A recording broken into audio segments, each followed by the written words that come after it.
The views and opinions of the hosts and guests are their own and do not necessarily reflect the views of the management and staff of Guardian Radio.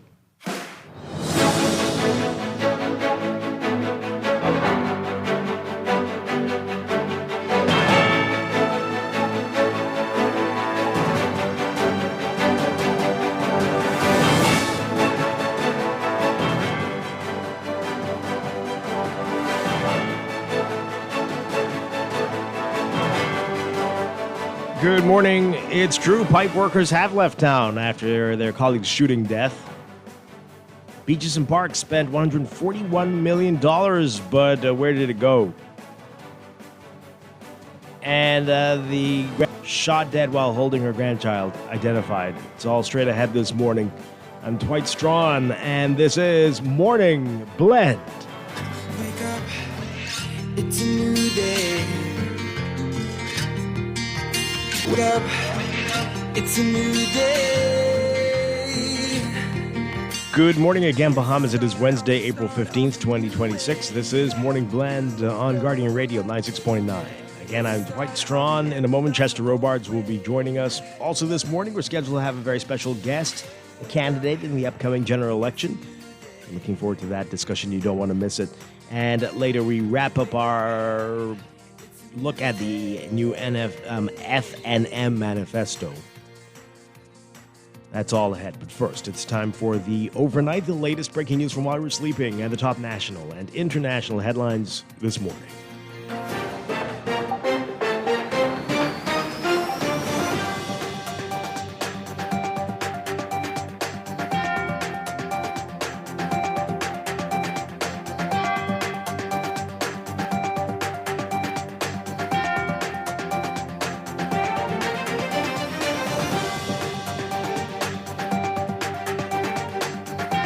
In the overnight, the woman who was killed while holding her grandchild in her home from a stray bullet has been identified as 47-year-old grandmother Tamika Nottage. She was sitting in her bed Monday night holding her 1-year-old grandchild when her life came to an end. Police say a gunman was pursuing another man in the area, fired shots around 10 p.m.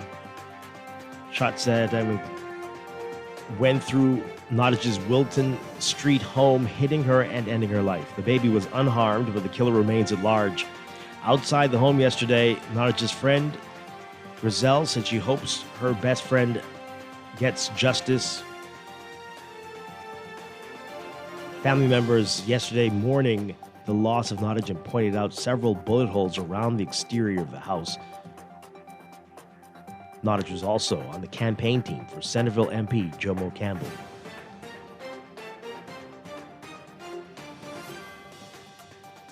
Members of Pike Corporation's technical team who were working on the upgrade of the transmission and distribution network on New Providence have apparently left town after the shooting death of their colleague, 31-year-old Cody Castillo. That happened back on March 21st. The workers have reportedly expressed concerns for their safety after the killing outside the Plantation Bar and Grill in western New Providence. The NASA Guardian learned that Pike is now trying to get new workers onto the island to continue the work that needs to be done. It's unclear just how much the departure of the other workers has impacted the company's work. Castillo, a linesman at Pike Corporation, was shot inside the company's truck. A video purportedly showing the aftermath of the shooting was shared on social media. The shooting generated widespread attention locally and also in U.S. media. 51-year-old Superintendent Berniel Pinder of the Royal Bahamas Police Force, who served as second in command at the Western Police Station, was charged with murder several days after the shooting. He'd been off duty at the time. Following the incident, the U.S. Embassy in Nassau called for justice in the matter. Those Pike workers were brought in after the government entered into an agreement with the corporation Pike and its Bahamian entity Island Grid Solutions to upgrade the transmission and distribution network on Providence, and involved seconding BP workers to a newly formed company, Bahamas Grid, to carry out the work. But the Bahamian workers so far not many have taken up the offer. While the Davis administration accused the former FNM government of using Bahamas Parks and Beaches Authority as a slush fund, a review of budget figures revealing increased spending under the Davis administration to the tune of more than $141 million, up from December 2025. According to budget documents, the authority was budgeted $15,200,000 for the 2021-2022 fiscal year, but spent $24,697,497. The 2024-25 budget year, $20 million was budgeted, and the authority spent $31,044,898 by March 2025. Public information on the authority's spending for quarter 4 of the 2024-2025 fiscal year. In the first half of the 2025-2026 fiscal year, July 1st through December 31st, according to the latest mid-year budget figures, they had already spent more than $25,178,694.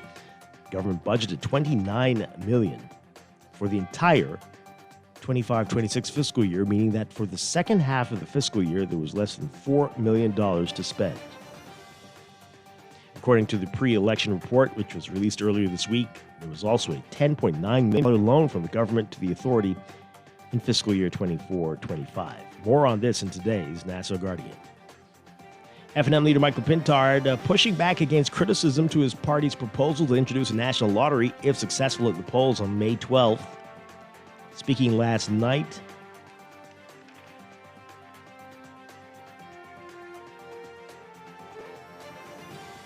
Pintard said he found it strange that Prime Minister Davis, who was part of the government that went against the wishes of the electorate to regularize web shop gaming, is speaking out against a national lottery. Pintard saying, quote, "Why would something that is potentially good for young people, for culture, for the environment, why would it be so troublesome to this Prime Minister and his government, since it was them who gave birth to the regularizing of gaming? Why would it be a problem for them all of a sudden to have a national lottery where the bulk of those resources are being administered through the government system? We can leave you to decide." The F&M leader and Marcos City MP said he believes the revenue from a national lottery can help a number of people better their lives. Overseas, mediators moving closer today to extending the ceasefire between the United States and Iran, starting negotiations to salvage the fragile truce before it expires next week. The U.S. blockade on Iranian ports and renewed Iranian threats have a called agreement, but regional officials saying today they've told the Associated Press that the United States and Iran have given an in-principle agreement to extend it to allow for more diplomacy. For a 2-week ceasefire expires on April 22nd, mediators are pushing for a compromise on 3 main sticking points that derailed direct talks last weekend: Iran's nuclear program, the Strait of Hormuz, and compensation for wartime damages. That's according to one of the regional officials who's involved in the efforts. World leaders, including U.S. President Donald Trump and U.S. Secretary General Antonio Guterres, saying Tuesday that revived talks in the upcoming days were likely. The fighting has killed at least 3,000 people in Iran, more than 2,100 in Lebanon, 23 in Israel, and more than a dozen in Gulf. 13 U.S. service members have also been killed. At least 250 people, including Rohingya refugees and Bangladeshi nationals, are missing after a boat capsized in the Andaman Sea. That boat on the way to Malaysia, according to UN refugee and migration agencies. While details remain sketchy, Bangladesh Coast Guard spokesperson telling the Associated that 9 people, including 3 Rohingya and 6 Bangladeshis, were rescued on April 9th. Authorities also saying that the Bangladesh flag Manga Pride rescued the 9 people when the crew found them floating at sea after the capsizing. The status of any search Wednesday or when the boat sank weren't immediately clear. UNHCR, the UN Refugee Agency, and the International Organization for Migration saying in its statement on Tuesday that the trawler departed from the southern part of Bangladesh carrying a large number of passengers to Malaysia. Overcrowding, strong winds, and rough seas caused the vessel to lose control and sink.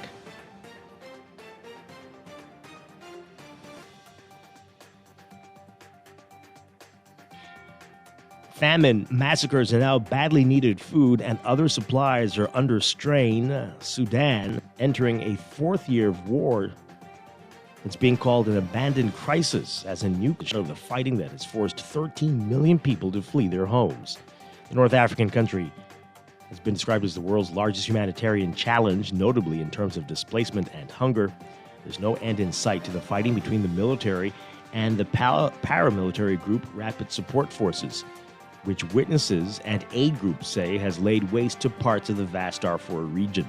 Growing evidence shows regional powers like the UAE, the United Arab Emirates, backing combatants behind the scenes. Attempts by the United States and regional powers, now distracted by the Iran war, to establish a ceasefire. At least 59,000 people have been killed and at least 6,000 died over 3 days as the paramilitary group, the RSF, rampaged through the Darfur outposts. More than 11,000 people are missing over the course of the war, according to the Red Cross.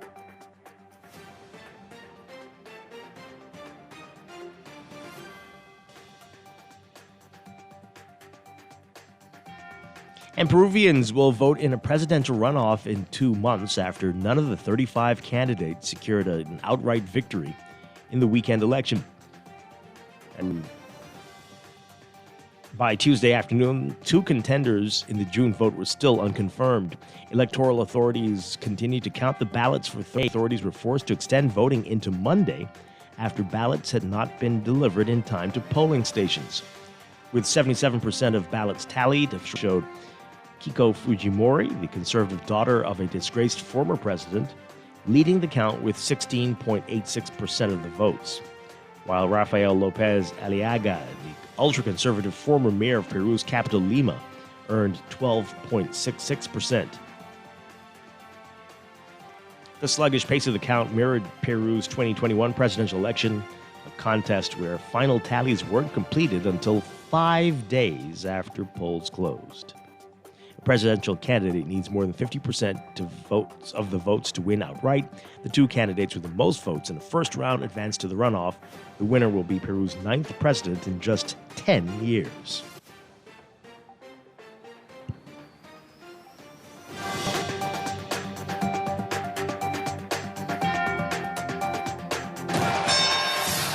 This is Sports Update.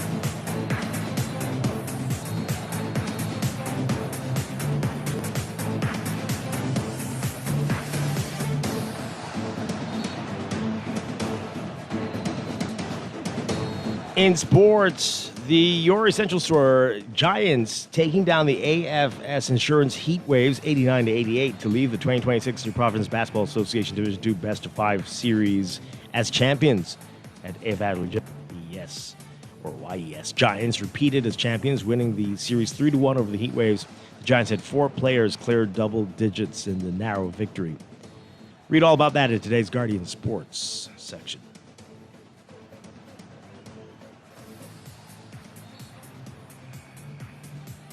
And Bahamian sailors walking away as top 3 finishers from the 2026 International Laser Class Association Bahamas Open National Championships over the weekend. Up to 23 sailors hailing from the Caribbean, Portugal, Great Britain, United States, and Canada competed in the ILCA 4, ILCA 6, and ILCA 7 classes. Top Bahamian sailors Joshua Higgins placed among the top 3 in the ILCA 7 category. More on that in today's Guardian Sports section as well. And from the NBA, Miami coach Eric Spoelstra saying LaMelo Ball should have been ejected for tripping Bam Adebayo, leading to a lower back injury that knocked the Heat star center out of Tuesday night's 127-126 play-in tournament loss to the Charlotte Hornets. Ball fell to the floor after missing a shot on a drive to the basket early in the second quarter and appeared to reach out with his left arm and grab Adebayo's left leg, causing the big man to fall on his back. Ball was not called for foul, and Adebayo remained on the floor as play continued. He eventually got up and walked to the locker room on his own power, but did not return. Adebayo did not speak to reporters. Ball, who scored 30 points and made the go-ahead layup with 4.7 seconds left in overtime, apologized for his role in Adebayo's injury, but said he was disoriented because he had been hit in the head on the drive.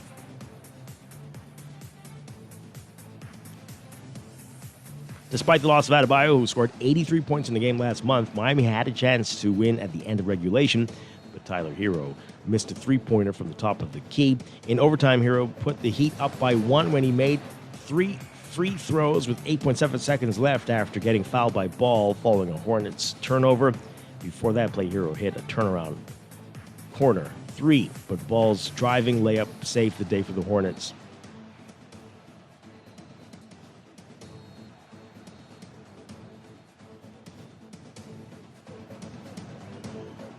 The Hornets will travel to face the loser of Wednesday's matchup between Philadelphia and Orlando on Friday night for the 8th and final playoff spot in the Eastern Conference.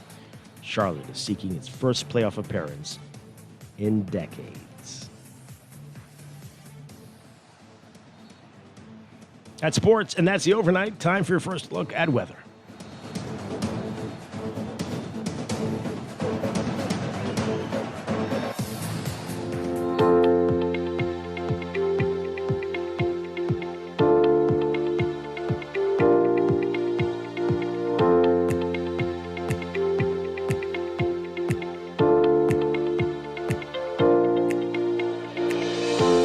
Your first look at weather brought to you by Star General. We've got an air gale warning that's still in effect for the central and southeast Bahamas. That will continue until Thursday. High-pressure ridging will continue to dominate weather across much of the country today, maintaining largely stable conditions alongside fresh to strong breezes. At the same time, low-level troughing associated with the mid to upper-level disturbance east of the southern Bahamas will increase the likelihood of showers across that area later in the day, as this troughing gradually shifts to the west. Also today, we've got a high risk of dangerous, life-threatening rip currents and rough surf along all Atlantic-exposed beaches and passages. Beachgoers and swimmers strongly advised to stay out of the water. And there's a moderate risk of water inundation along all east-facing and Atlantic-exposed shorelines. Motorists and pedestrians should exercise caution while along these coastal roadways, especially in Eleuthera near the Glass Window Bridge. Your forecast today, most of the country seeing a mix of sun and clouds, especially during the morning hours, becoming partly sunny this afternoon and mostly fair by this afternoon, by tonight for the extreme northern islands. Mostly fair for most other areas by tonight. The northwest Bahamas, including New Providence, though, seeing partly sunny conditions today, becoming mostly fair tonight. Most areas seeing only about a 10 to 20% chance of light passing showers, but the southeast Bahamas seeing a 20 to 30% chance of a few showers. Winds northeast to east at 15 to 20 knots with higher gusts likely for most areas, but the southeast islands again, winds northeast to east at 20 to 25 knots with gusts to near gale force through this evening, decreasing to 20 knots overnight. Temperatures today, most areas seeing highs around 83, 84 Fahrenheit, 29 Celsius.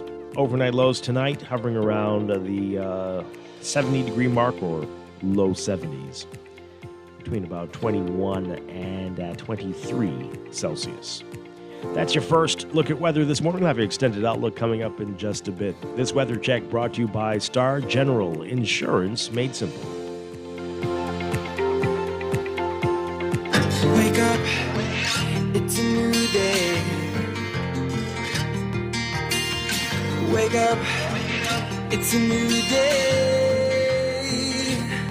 It is time for a break, but when we come back, the day's top stories right here on Morning Blend on Guardian Radio 96.9, your home for fresh news and smart talk all day. Wake up, it's a new day. Wake up, it's a new day.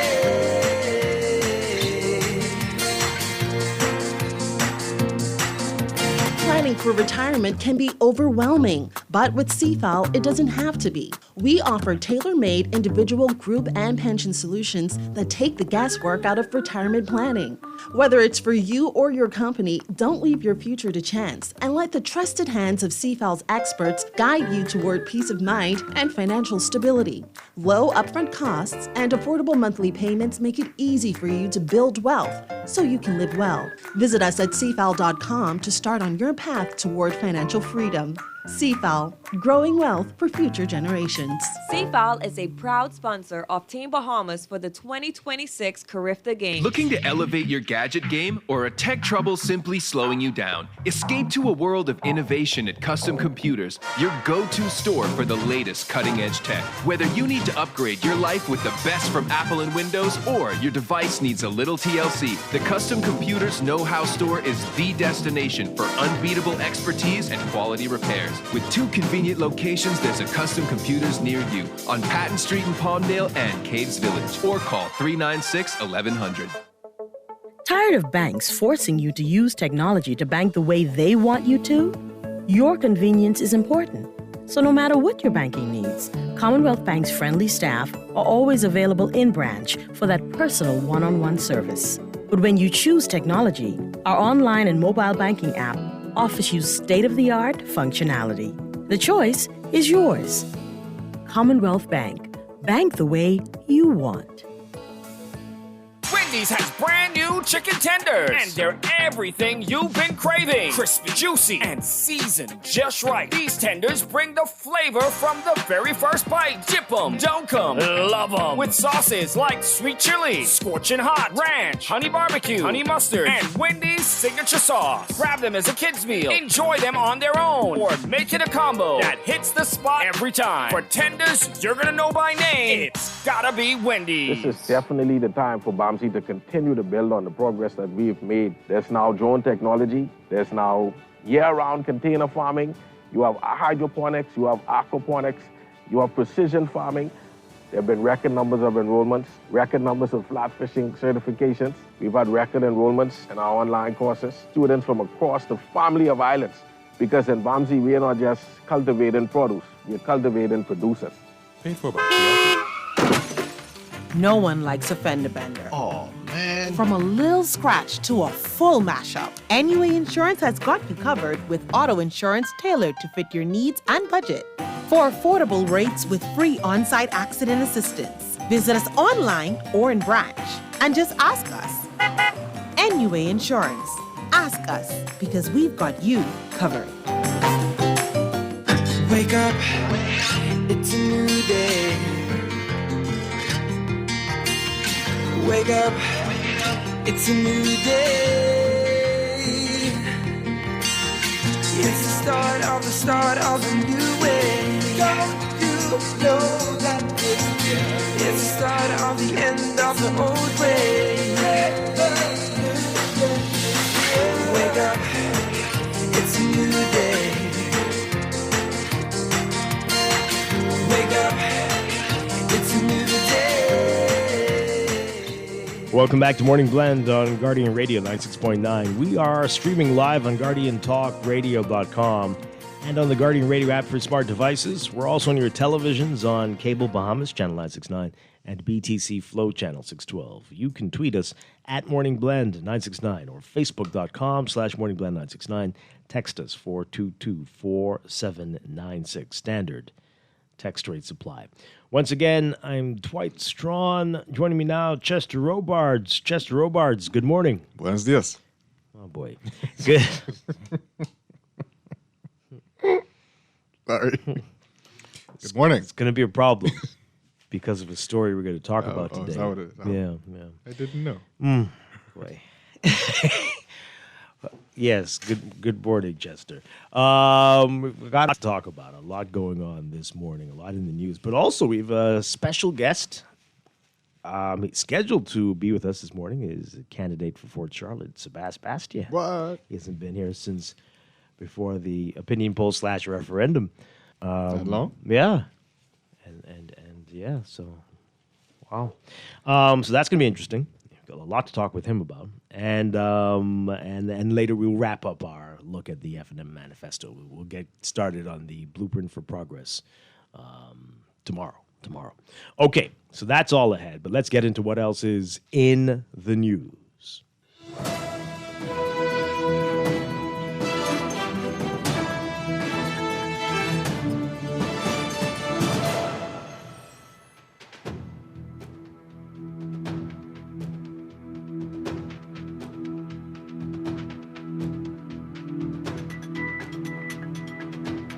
And in the news, okay, so there's a lot, and we won't be able to get to all of these, but the big headline in the NASA Guardian: beaches and parks spend $141 million. Looking at the numbers provided by the government, you can see that in previous years, their previous fiscal years, they spend not much. But this year, this fiscal year, we're only halfway through. Well, sort of, a little more than halfway through, and they've almost exhausted the entire budget. And others. God, it was a loan too, right? Where can you see evidence? Well, but anyway, we'll touch on that in a bit. People have been texting us for days now saying, hey, all the Pike workers left town. We're saying we'll look into it, but apparently this might be true. This might be true. After one of their own was murdered, they are all saying the Bahamas isn't safe. And they went back to the United States. Yeah. And apparently Pike is trying to get other people to come to do the work. It's hard to convince them to come to the Bahamas. Yeah. Or come to Nassau, maybe. Yeah. Well, this is where they're doing work. They're not contracted to do work in other parts of the country. And we don't. And the last thing we heard from BPL, how many people agreed to move over to Bahamas Grid? Oh, I don't remember. It's not a big number. No, not many at all, if any. So what does that mean? What impact will that have on electricity? The work that was being done, the improvements that we were slowly seeing. Slowed even more. Wow. I mean, you don't see those guys on the road. The trucks were everywhere before. Yeah, now they're not. Haven't seen. In what has it been, a month or more? It's almost, yeah. Well, at least we know all the names of the people involved in that shooting. We don't even know about the other one, and nobody seems to care about the other police-involved shooting just a couple of days after that one. But maybe people care. Who? But the people with the information the don't family care members? to tell you. Okay. Well, that's quite something. We know the name of the woman, 47 years old, grandmother Tamika Nottage, who was in her home and killed by a stray bullet, holding her grandchild, while some idiot was outside shooting at another clown. And we don't know where that guy is. I don't know if we know who the guy was being chased is, but we know that family members of Tamika Nottage are in mourning after this senseless killing. Mm-hmm. Senseless killing.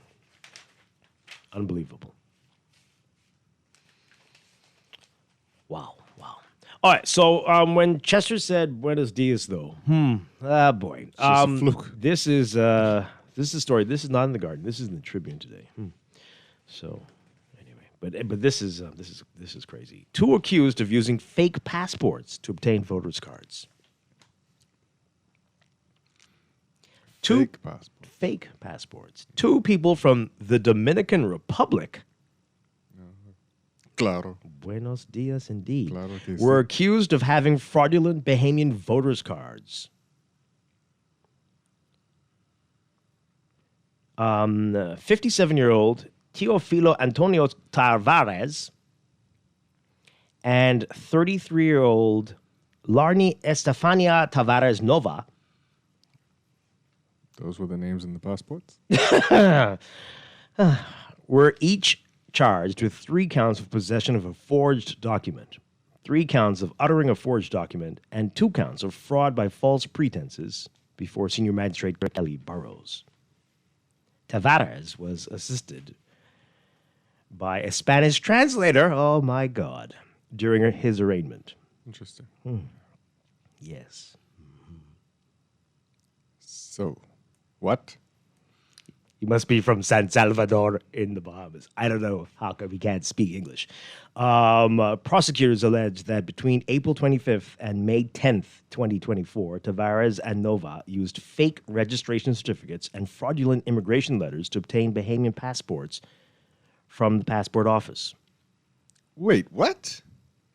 That's what your boy is talking about. Yeah.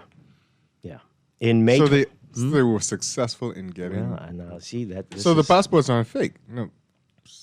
Well, okay, let's They read said that they were again. successful. Prosecutors allege that between April 25th and May 10th, 2024, Tavares and Nova used fake registration certificates and fraudulent immigration letters to obtain Bahamian passports. Okay, so maybe they weren't fake, but they obtained them fraudulently. How I don't understand. So how we you got to be can- careful. The media has to be careful with the words they use. Yeah, but the documents that you just mentioned also, are they able to get you a passport? Well, this is what we're saying, right? People were calling yesterday. They're saying the JPs, there's mass, like tons of corruption going on. And people are using officials to get these affidavits, and that's just pushing the process along. So I'm just saying, maybe there's some missing information. perhaps. In May 2024, the accused allegedly used their fraudulent passports, fraudulently obtained passports, I guess, at the Parliamentary Registration Department to obtain voters' cards in their names. While the defendants previously pleaded not guilty to the passport fraud charges, they maintained that position at their latest court appearance and also pleaded not guilty to the additional voter fraud charges. Tavares and Nova, who both have valid work permits, will continue on their existing $6,000 bail granted last February. Nova returns to court on April 22nd, while Tavares' next court date is June 10th. Huh. If you, Why are you still on a work permit if you got a passport? Well, I don't know if they're on bail, but they have valid work permits. I don't know if they're working. Yeah, if you're a citizen, which is the person who has That's true. passports. Why do you have a work permit? Why do you still need a work Oh, permit? boy. What's going on? Maybe because you can't get NIB? This is insane. Because your fraud didn't go that far? This is really insane. Yeah, okay. As muy confused. So, I mean, you know, when you now you people tell you, yes, we've been saying it too. Just because you have a weird accent doesn't mean that you're not a Bahamian. Just because you can barely speak English doesn't mean that you're not a citizen. Right. But sometimes you do have to dig deeper. You do have to question. You do have to wonder. Wow. And this is going to make life harder for a lot of other people who spent a lot of time out of the country, perhaps, or right, didn't spend their formative years here, maybe, and others who were naturalized in the right way. Right. This is going to definitely cause at least a lot of people to get the side eye, and God knows what will happen in the extreme circumstances. But yeah, let's get your quick reaction to that before we move on. I wonder if we're able to find out if they ended up in the paper for like citizen, you know, those. That's a great question. ads. We should look that up. That's very, very good question. Even though that seems to be the right way to do things, if it was. But if the passport happening. office believes that you have obtained these documents legitimately, this is what they would do. Right. But something triggered something. Right. To make them say something's up with Long this. after the passport, though. Yeah. Wow. Or I don't know how long after. My goodness. But the passport went through. And as people have been saying, perhaps we do need to look into the people who are giving affidavits, right? JPs and others. Really, really, really check this out. Callers, what say you? 323-6232, 325-4316, 325-4259. Call us toll free, 22300-5720. Tweet us, Facebook us, text us, 422-4796. Caller, good morning. You're live on the air. Sir, good morning. Hi, good morning. Well, listen, Dwight and Chester, that finding from Park and Beaches, that's astonishing, Dwight. Yeah. You know, last week on Montague, the workers were actually sweeping the road and underneath our cars with the house brooms because they said they will not fix the blowers. And out of $141 million, that's astonishing. Jesus, Payment people need to stop wearing these colors and try to wear the colors aqua, gold, and black, aqua, and gold. Because, you know, they're wearing these colors and they'll be left with the buy. paying the bills, paying the taxes because of the over and the lavish spending, which is unnecessary. That's unbelievable.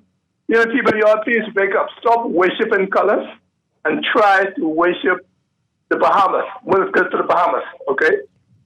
Okay. You'll have a good day, man. Okay. Thanks. All right. Thank you very much. We're going to dive a little deeper into that story in just a moment. I'm not sure if I'll even worship the Bahamas. Well, you got to, God first, right? Yes, yes. Worship the Bahamas. Wow. Caller, good morning. You're on the air. Good morning to both of you fine gentlemen. Hi, good morning. Good morning.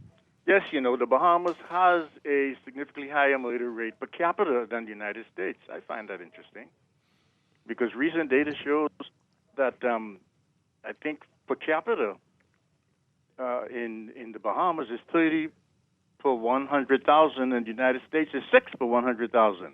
Now, that's data that's showing up in front of me. And reasons being, the Royal Bahamas Police Force is sort of resource constraint and constraints, and they kind of struggle with being able to respond to high crime areas, apparently. And then there's also this witness intimidation and the slow court process, which weakens the deterrence. You know, so yeah, that's strange to see that a large place like the United States per capita has a lower murder rate than the Bahamas. It's not strange. Hmm? It's not strange. I think your numbers are a little off, but it's not strange. It's not strange. And also the what are murder. the correct numbers? I think.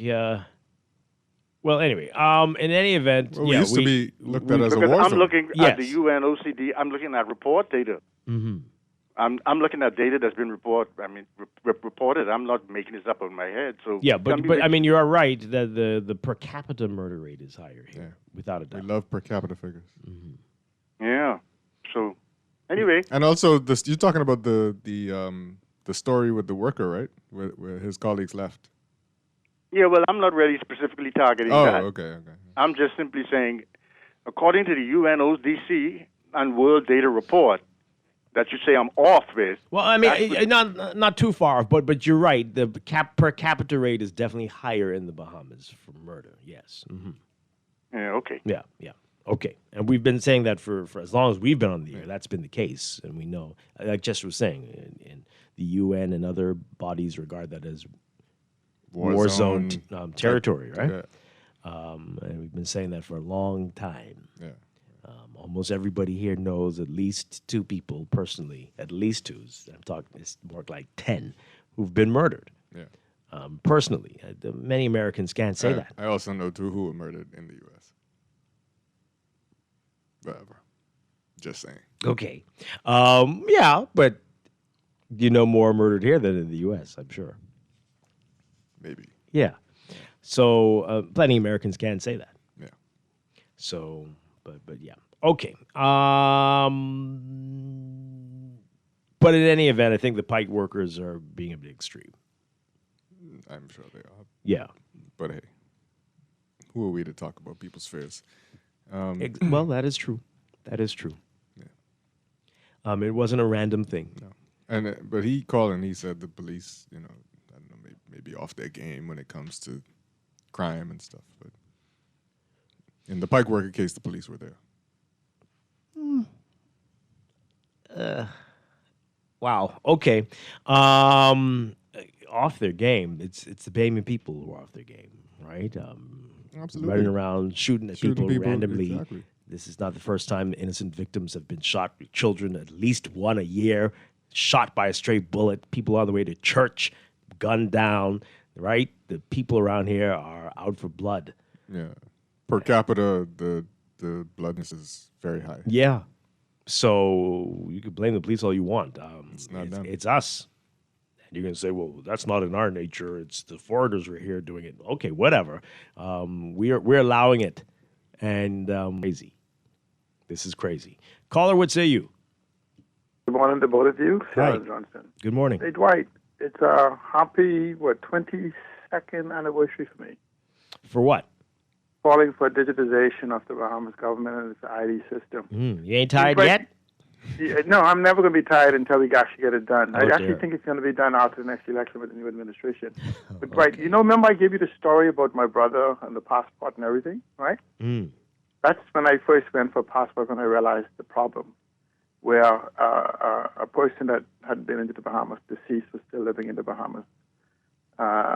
Then I went to get mine, and I asked for proof of my other family members who may have a passport. And so the problem was that then I thought of the problem beginning with birth certificates and all the other IDs.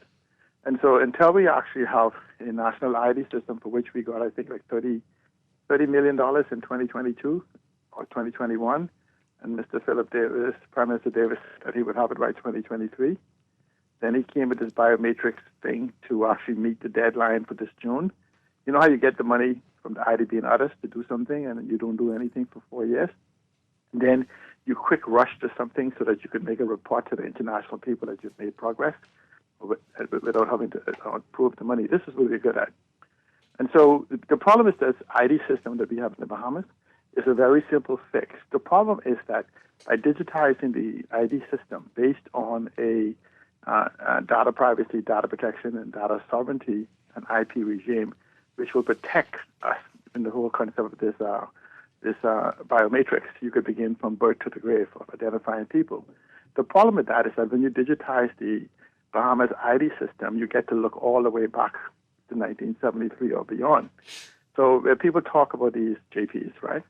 You sit in front of the computer and ask, say, hey, how much birth certificates or whatever it is, or documents was signed by C. Allen Johnson? And it'll give you all of these documents. It'll show you where I'm in Abaco, Inagua, Meguana.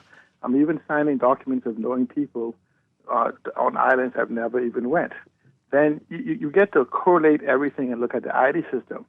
The biggest problem that I've spoken to individuals about is that when you begin to look at the fraudulent identification or citizenship paperwork, you would then have this thing called derivative citizenship that becomes a major, major crisis. So it isn't just a single thing. Mm-hmm. Derivative citizenship is where I got a fraudulent document in the 80s, and I've had children and other people. And then because of that fraudulent document, I pass on citizenship to someone, and they have passed on citizenship to someone else. And because my citizenship was ill-gained, it makes theirs invalid. Yeah. And so what we're afraid of dealing with is dealing with the catastrophic nature of our failure to act. And so we have failed to act, so we won't deal with the failure to act. And so until we actually get a national ID system that allow us to look at and protect, because an ID system will protect beginning today, going forward, and actually looking backwards, we can actually correct the error. But the fear, just saying it right, the fear is not that we could fix it, because for those individuals who may be catching that loop, there can be a resolve can happen, because in essence, even for where we have people, and you have to begin to look at it right, when you have an ID system, the only difference between citizenship and residency is the right to vote and pass on citizenship. And so we can resolve these issues if we agree that we need to confront those. Yeah, absolutely. Well, the passport officer, I think he talked about that, right? That happens, but you can't have the fear. You have to deal with it. Deal with it head on. It's only going to get worse. Let's see if we can squeeze a couple more calls in. I want to get to the Beaches and Parks story. Good morning, caller. You're on the air. Good morning. Hi, good morning. Company. How are you guys doing? Doing well. I'm Bishop Sean McKenzie. I serve as second vice president of the Bahamas Justice of the Peace Association. We just came out of a conclave that drew about 290 to 300 persons at BCPOU Hall. In that conclave, a lot of things were addressed. Also, we had discussed and read over the bill that was proposed by the Attorney General.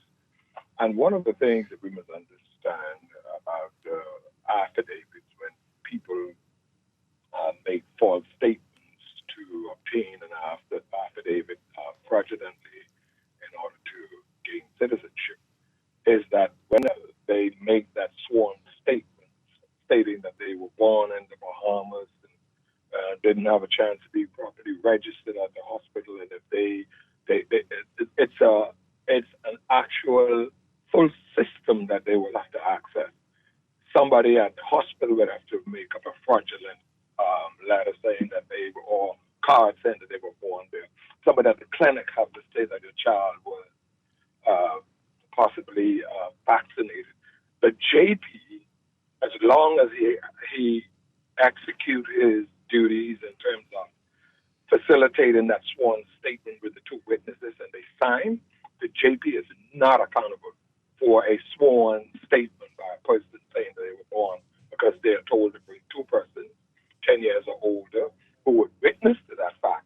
Those persons will be held accountable for that. Now, there are times that a JP may be in collusion.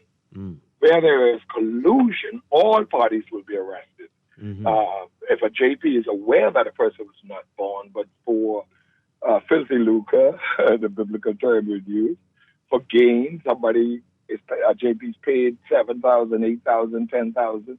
We've had matters like this before.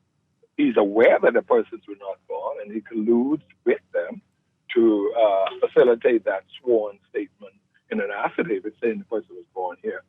Then the JP can be held accountable. We've had cases where we heard JPs going to prison for various reasons. So we need to understand this. People just automatically jump on the bandwagon and say, the JPs. Wow. They're all bad. Bishop, we need to get you on the show.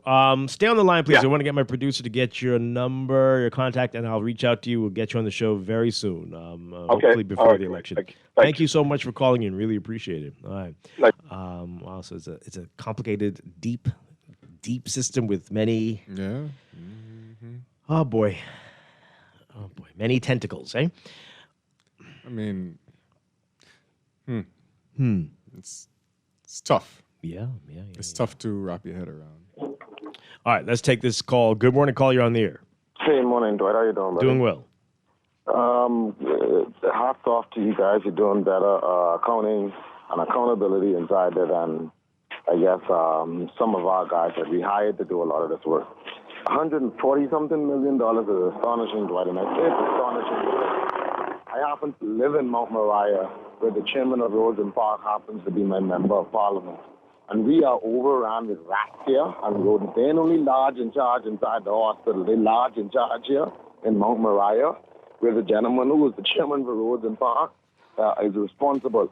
But beyond that, Dwight, I'm quite sure all across New Providence people would appreciate the fact that our streets are the dirtiest and filthiest that they have ever been. Well, is that beaches and parks, though? The rat problem is the whole island. So I don't think it is beaches and parks, but I think I get what you're saying. We got a problem. Again, he's being the chairman of Beaches and Park and a member of parliament. You would think that there's some transferable skills that his constituents would benefit from to some degree. Okay. I put it like that. Well, I don't recall a time when these issues didn't exist. So I mean, this is I don't know what that says, but I can't say it's worse now than ever before. This has been a lifelong problem as we continue to see people, grown adults, throwing things out windows, walking and just dropping the stuff. They as stink as ever. My God. As they have ever been. Despite all the many come-and-go campaigns to clean up the place and stop littering, it's as bad as ever before. People dumping refrigerators and sofas anywhere they want. And we have to thank some of these members of parliament who in their constituencies have...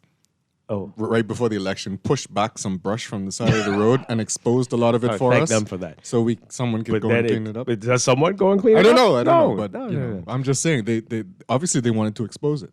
Oh, okay. Well, thank them for that. But yeah, I mean, I can lead you to some junk graveyards. I just what is this? What happened here? Right by the beach. It's just wild. In my area, I can't believe it. Who did this? Because no one comes out here, but yet they come here to dump this stuff.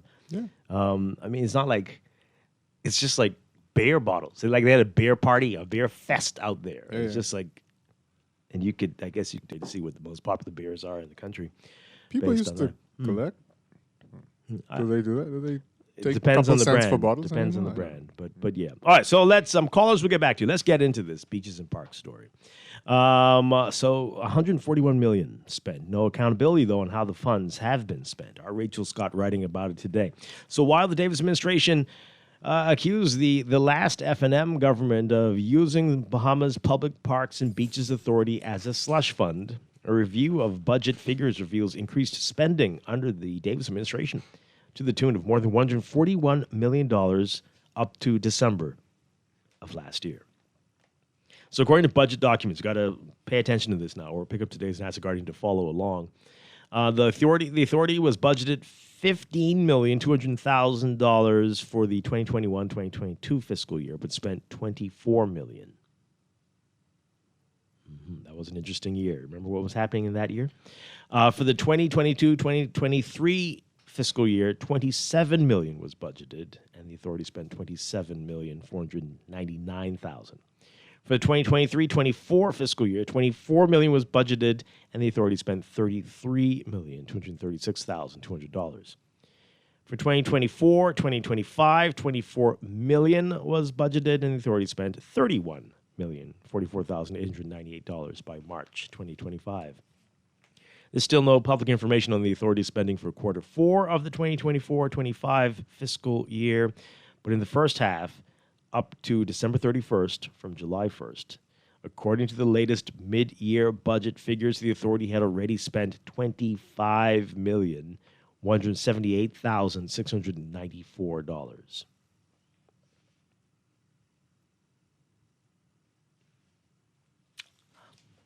Wow. The government budgeted $29 million for the entire fiscal year, but already has spent $25,178,000. Meaning that for the second half of the fiscal year, there was less than $4 million to spend. According to the pre-election report, which was released earlier this week, there was also a $10.9 million loan from the government to the authority in fiscal year 24-25. So the NASA Guardian reported last year on the poor conditions of nearly a dozen parks across New Providence, leading to questions over how the millions of dollars budgeted each year is spent. While Bahamas Public Parks and Beaches Authority Executive Chairman Michael Bonnaby noted previously that audits for the authority were ongoing, no such reports have been made available to the public. He told reporters last year, quote, "There were many challenges.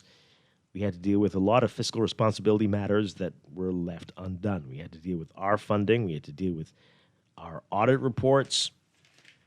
The authority has never tabled any audit report since its inception." He also promised a fulsome conversation regarding where parks and beaches is at, and a full account of everything which would have happened at parks and beaches.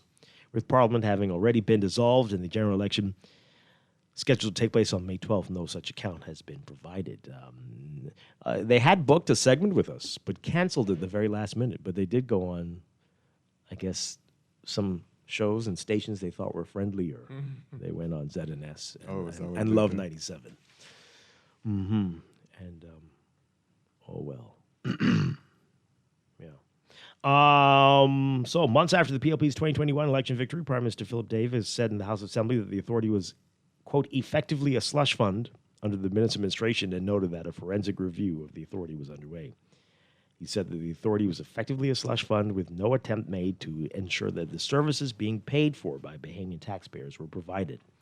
Bonnaby, speaking at the time on reports that there was a drastic uptick in parks and beaches contracts awarded before the 2021 election, said it appeared to be electioneering.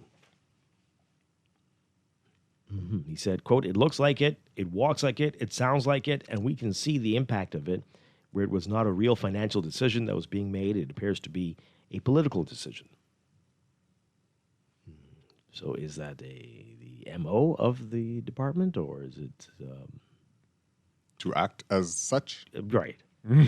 Maybe. Because it just goes around and comes around. It's maybe, we don't know. We're speculating, I guess. And they saved themselves a couple dollars by adopting some roundabouts. I don't know how much it saved them. Yeah. I thought they were... They allowed roundabouts to be adopted. Right. So they didn't adopt So they don't have to They allowed people to... rights of them anymore. I'm just saying they saved themselves a few dollars. Right. Is that beaches and parks, or is that... That's beaches and it parks. Is? Oh, okay. The roundabout is considered a park? I've seen some cars I've parked. seen, yeah, me too. I was going to say. Right. Yeah. Yeah. But okay. Okay. Yeah. Well. The side of the road ain't them, though. No. And I don't think you can blame the rats on them. But the rats... You know where I have not seen rats, though? In the ecology park. I haven't seen any in there. You go in there often? For the walks. Okay. We got to go to the news. We'll pick this up on the other side. And a whole lot more. This is Morning Blend on Guardian Radio 96.9. This is Guardian Radio 96.9 FM, streaming on GuardianTalkRadio.com and the Guardian Radio app, Nassau, Bahamas.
Back to Morning Blend on Guardian Radio 96.9. We are streaming live on GuardianTalkRadio.com and on the Guardian Radio app for smart devices. We're also on your televisions on Cable Bahamas, Channel 969, and BTC Flow, Channel 612. You can tweet us at Morning Blend 969 or Facebook.com/MorningBlend969. Text us 422-4796. Standard text rates apply.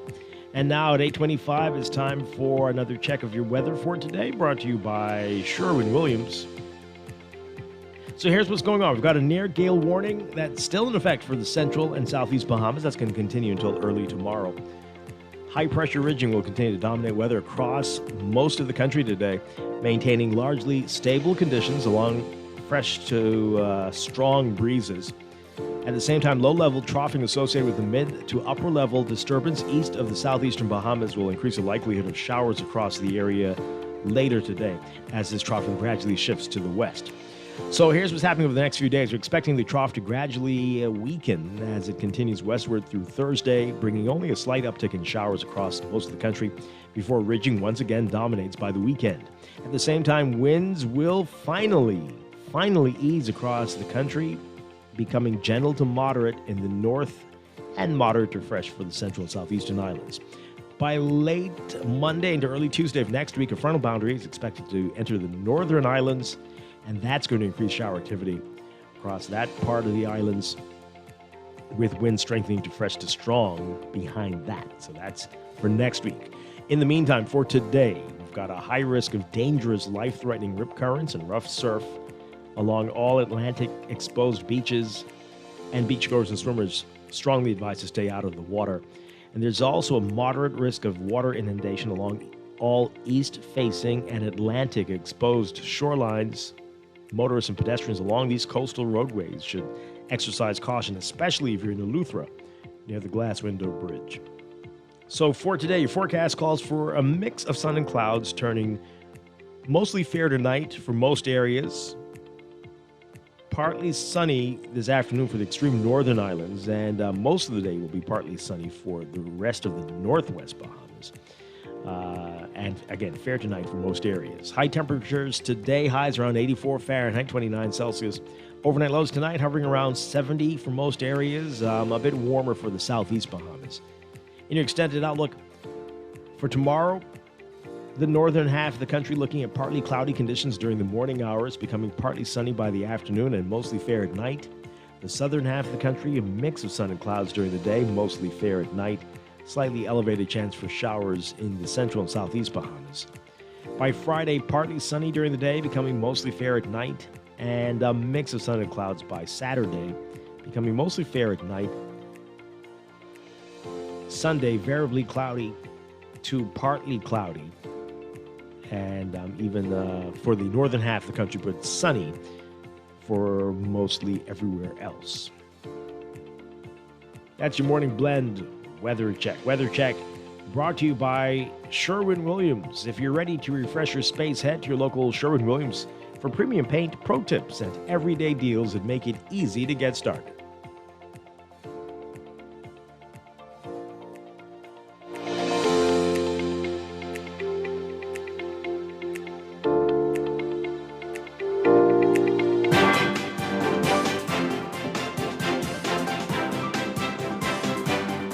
And it's time for another check of traffic brought to you by NUA Insurance. So we've got a number of hot spots for you this morning. We've got Milo Butler Highway seeing heavy traffic from Fire Trail all the way up to Tonic Williams Darling Highway. And once you get north of that roundabout, you're going to see some slow-moving traffic on the way to the roundabout with Sports Center Road as well. And over on Blue Hill Road, free near St. Vincent. And again, once you get closer to Carmichael Road, if you're heading northbound, that's going to lead you all the way up to Independence Drive. Slow-moving traffic there in the northbound lanes. A bit of congestion on the southbound side near Malcolm Road from Blue Hill Road right now. And Independence Drive backed up both directions, especially eastbound between Blue Hill and East Street. East Street seeing issues. Heavy northbound traffic north and south of the intersection with Soldier Road. And then when heading into downtown on West Bay Street, you've got some very slow-moving eastbound traffic on West Bay Street, east of Arawaki, as you approach Nassau Street. And downtown seeing some slow-moving traffic on Bay Street at this hour. In eastern New Providence, you've got issues at the major intersections along Prince Charles Drive. And if you're on Bernard Road near the schools in that area, Robinson Road not looking so bad for you, though, at this hour if you're heading westbound or eastbound. But Soldier Road seeing some very heavy, slow-moving traffic from about Taylor Street and St. Michael Road all the way north to Prince Charles and north of that intersection. And picking up for you once you get closer to the intersection with Wolf Village and Bernard Roads. So that's what we're seeing right now. Eastern Road as well, slow-moving westbound traffic. Pockets along Shirley Street westbound with some heavy traffic. That's a real-time traffic and your morning blend traffic alert brought to you by NUA Insurance Agents and Brokers. Whether you prefer a face-to-face chat or handling things online, they've got you covered. Visit NUAinsurance.com for an instant motor quote or stop by your nearest branch today.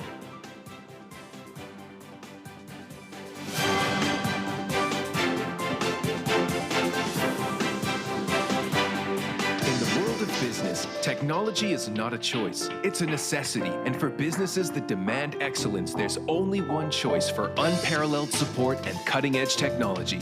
Custom Computers. You have challenges and we have solutions. Computing, networking, storage, and printing for enterprises large and small, aligned with premium brands like HP, Microsoft, Konica Minolta, and more.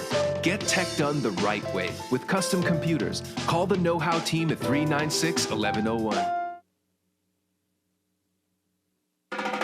Every day in a busy world, we have to do so much.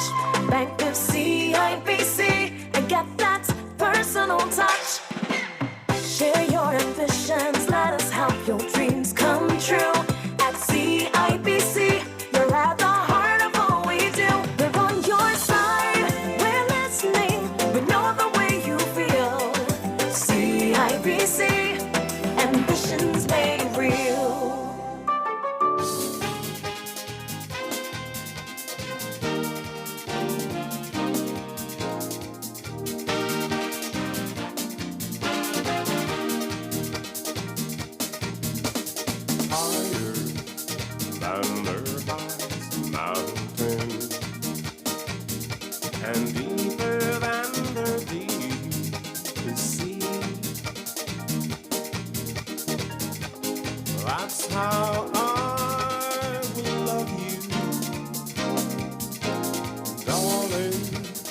We are back with Morning Blend on Guardian Radio 96.9. Dwight Strachan along with Chester Robards on this Wednesday. Coming up in just a few minutes, Fort Charlie candidate Sebastian is going to be with us. Looking forward to that discussion. It's been a while since we talked to him. And so that's ahead. And then a little bit later, we'll wrap up our look at the manifesto from the FNM. And again, we'll start on the PLP's Blueprint for Progress tomorrow.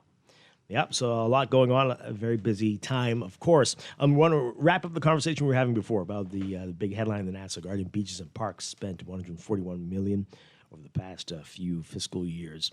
And we were talking about some other issues before as well, including this story about two people from the Dominican Republic using fraudulent information to obtain passports and trying to obtain voters' cards, and they're in court now. All right, so we've got a lot of text messages in response to this. Let's get through these very quickly. This is, this is what we said earlier about how these situations are going to make things difficult for people who might have an accent, but are Bahamians and might be naturalized and legally. Depends on the accent. Depends on the accent? Yeah. You're saying there's some people with accents who might not have any issues? Right. Yeah, which accents do you think? The UK sounding ones, they're all right. Okay. American sounding ones, okay? they're pretty Yeah. good.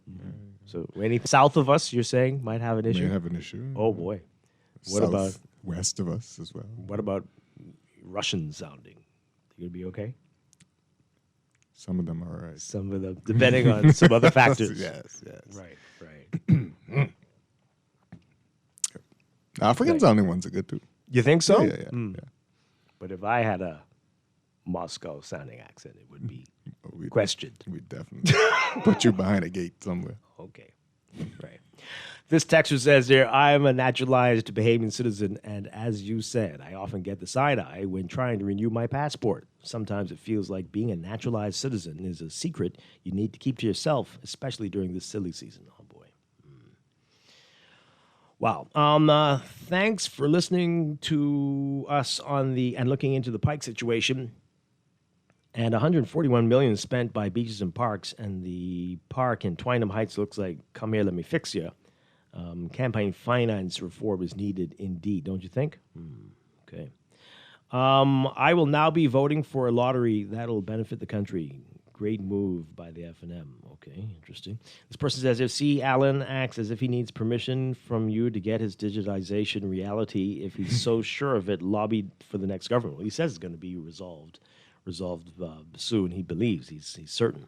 This person says that we've been witnessing every candidate having to repair parks around our country. We've seen the unkempt beaches, Saunders Beach area and other areas. There must be an investigation into the malfeasance.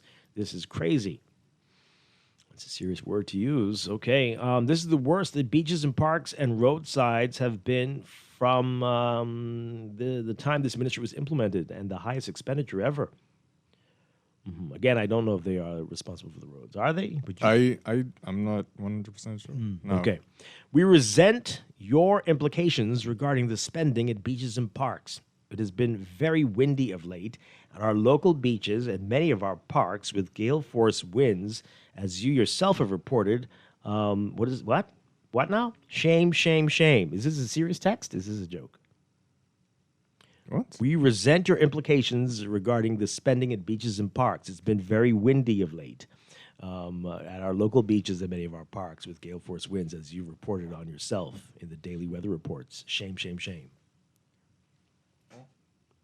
So the wind is causing the parks to... Okay, text. That's got to be a joke.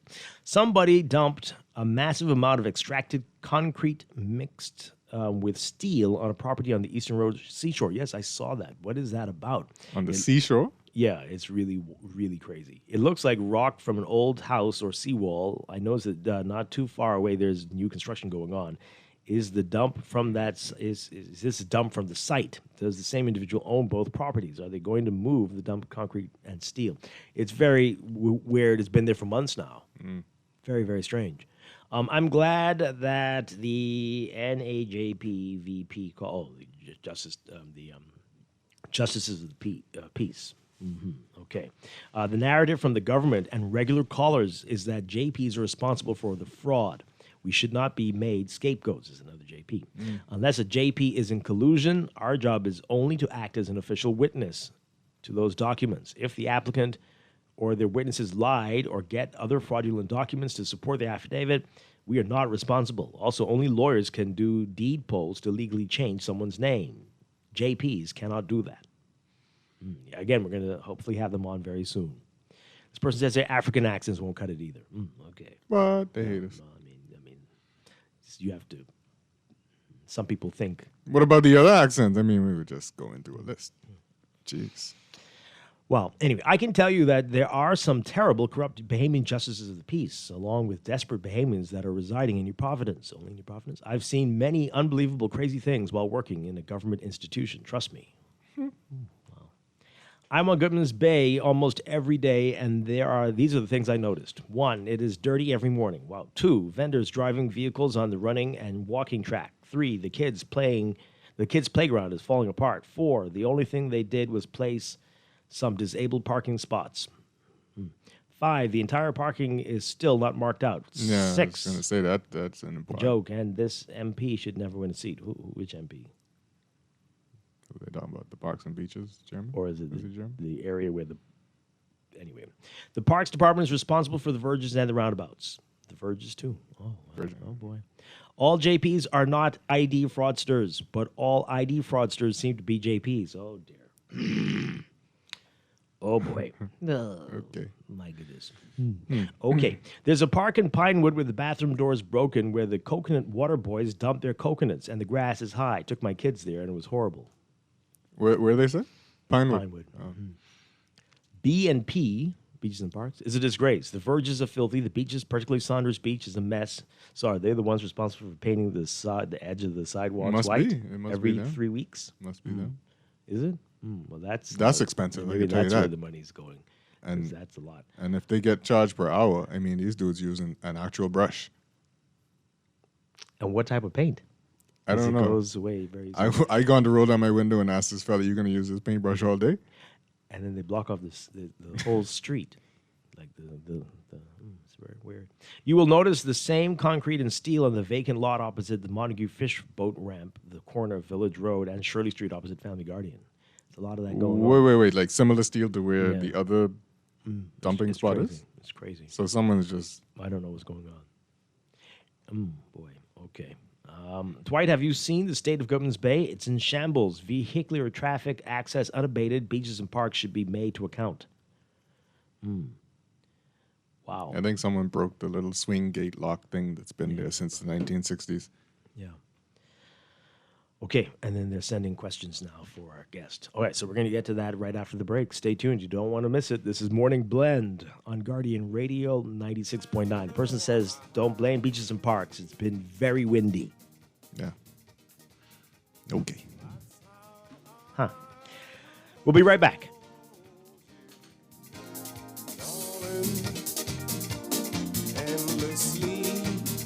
The following is a paid political message. Kalani, whoa, hey,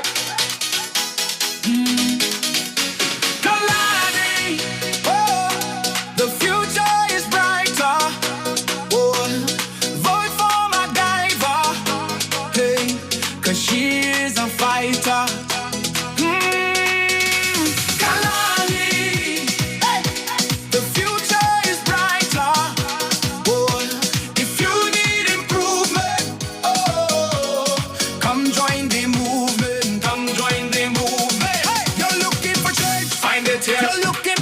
Find it here. You're looking for truth. Find it here. Vote for MacGyver.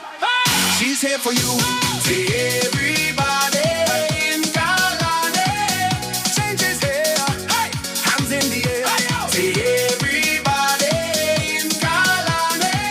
Vote for MacGyver. She is a fighter. That was a paid political message. When it comes to hearts at Cleveland Clinic, you can't miss a beat. You seek the best care possible. Work with the brightest minds, and leave no stone unturned to get to the heart of the matter. Because understanding is always the first step to overcoming. For every heart in the world, see how we're advancing the future of heart care at Cleveland Clinic today. Don't shop at Sherwin-Williams then. Don't get the best service in the Bahamas then. The love is really, really strong in Sherwin-Williams. We don't just sell paint. We service you with a smile, good hearts, mind, soul, and body. And we love our customers as much as we love ourselves. For real talk. I'm not just saying this to impress myself. We love to go beyond with customer service. So they feel delighted to come in Sherwin-Williams because they know I can either see Dee Dee, or I can see Shelly, or one of our other wonderful staff members. We treat our customers with the respect of our boss because there are many paint companies they could choose to go to. No, baby. If they go to some other paint companies, so I gonna get this little thing at the end of the week. We want to make sure you get that little ting, Shelley. Come visit Shelley and Dee Dee at Sherwin-Williams, Bahamas, and you'll surely find color in every day. New roads and airports are connecting our islands. Energy reform is bringing electricity prices down, while young Bahamians are stepping up, gaining new skills for new opportunities. Respect for workers. Support for entrepreneurs. We're modernizing energy and infrastructure across our islands and preparing Bahamians to succeed in a new economy. Transformations this big take time. Let's choose progress. Paid for by the PLP. This is Guardian Radio 96.9 FM, streaming on GuardianTalkRadio.com and the Guardian Radio app, Nassau, Bahamas.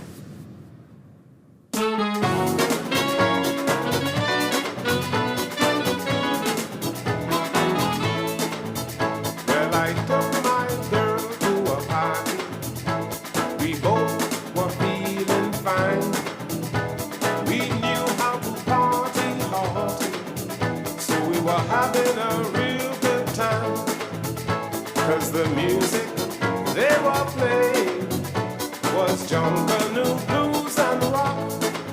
But I'm a Welcome back to Morning Blend on Guardian Radio 96.9. Dwight Strachan along with Chester Robards.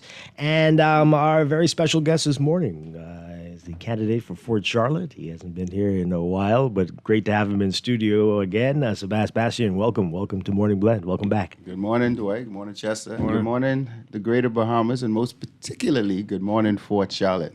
All right, we were saying you haven't been here since the referendum, the / opinion poll, but since that time, and you won that one basically. So this might be deja vu. I come where I'm invited. Oh, you haven't invited me on your show since that time, okay. so I don't know. So, well, thanks for inviting me back. All right, so we'll have you again soon, hopefully. Yeah.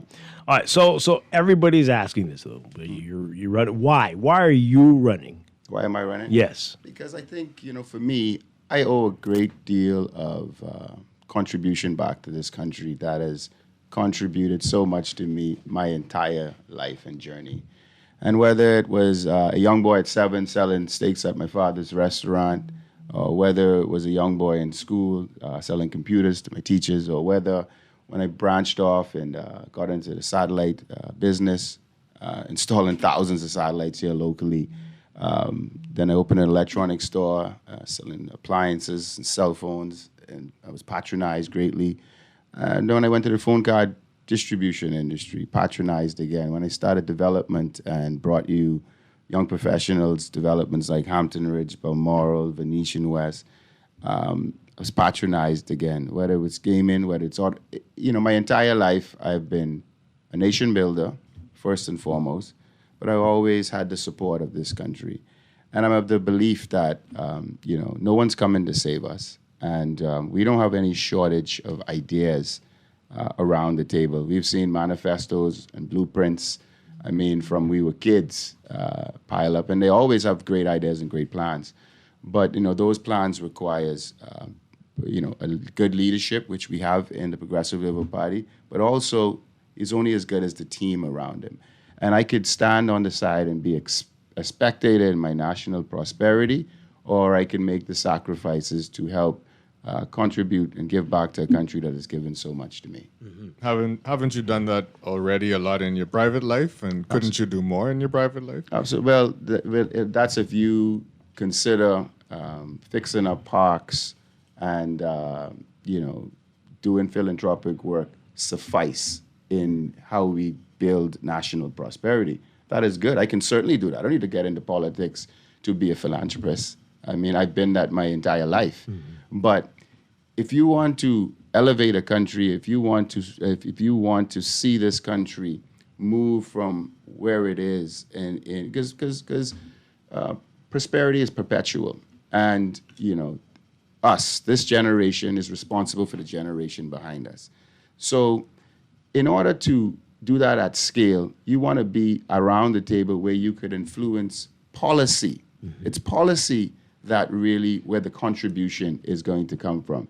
Policy that can influence more affordable homes. Policy where when you have experienced minds as well as experienced minds, professional minds, guys with expertise, all of us huddling around a table, compiling our expertise, this is how you come up with policies that drive more investment reform, better education systems, better education curriculums, more sporting programs, empowerment opportunity. And, the things that I am passionate about is education as well as youth empowerment and to do with entrepreneurship. And, you need persons, not just me, even me and more persons around the table that are consistently advocating and pushing policy based on experience. And I've traveled this road and gone through this journey. And definitely for me, I was growing up at a single family home where my mom made several sacrifices just to send me to private school. So I see, not being born with a silver spoon, I can see life through the lens of the masses.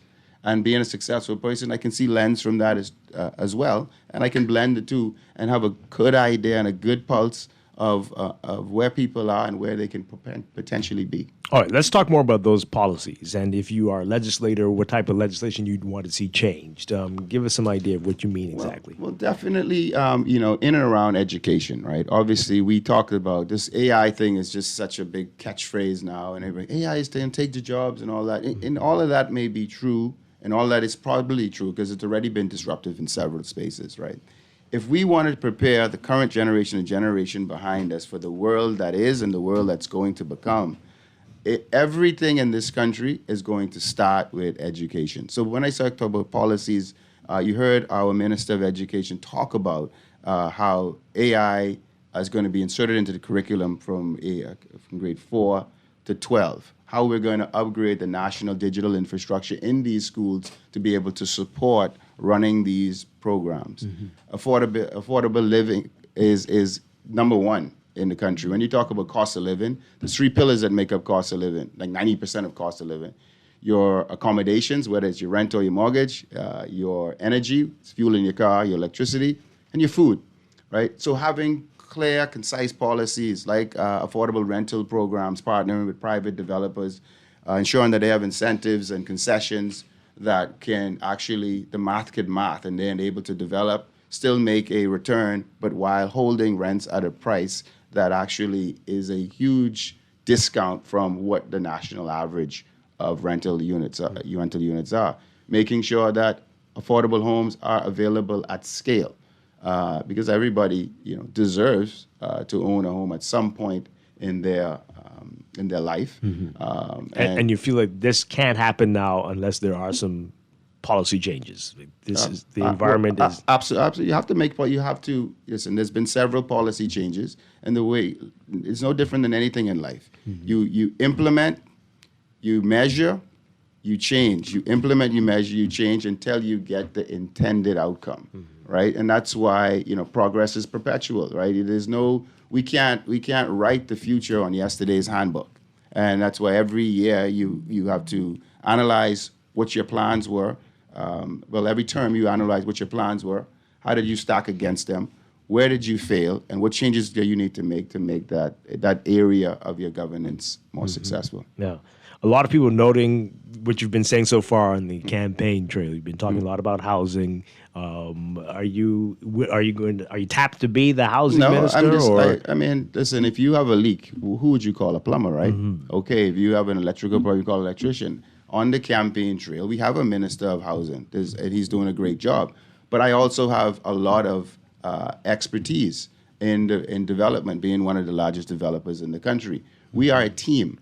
So if we're going to sit around a table and start to formulate what our blueprint is going to look like for the next 5 years, when we divvy up each other and contribute to that platform, we take the persons that have the expertise in certain areas, we combine them together and let them contribute to what it's going to look like. Yeah. No one man is going to solve the housing woes.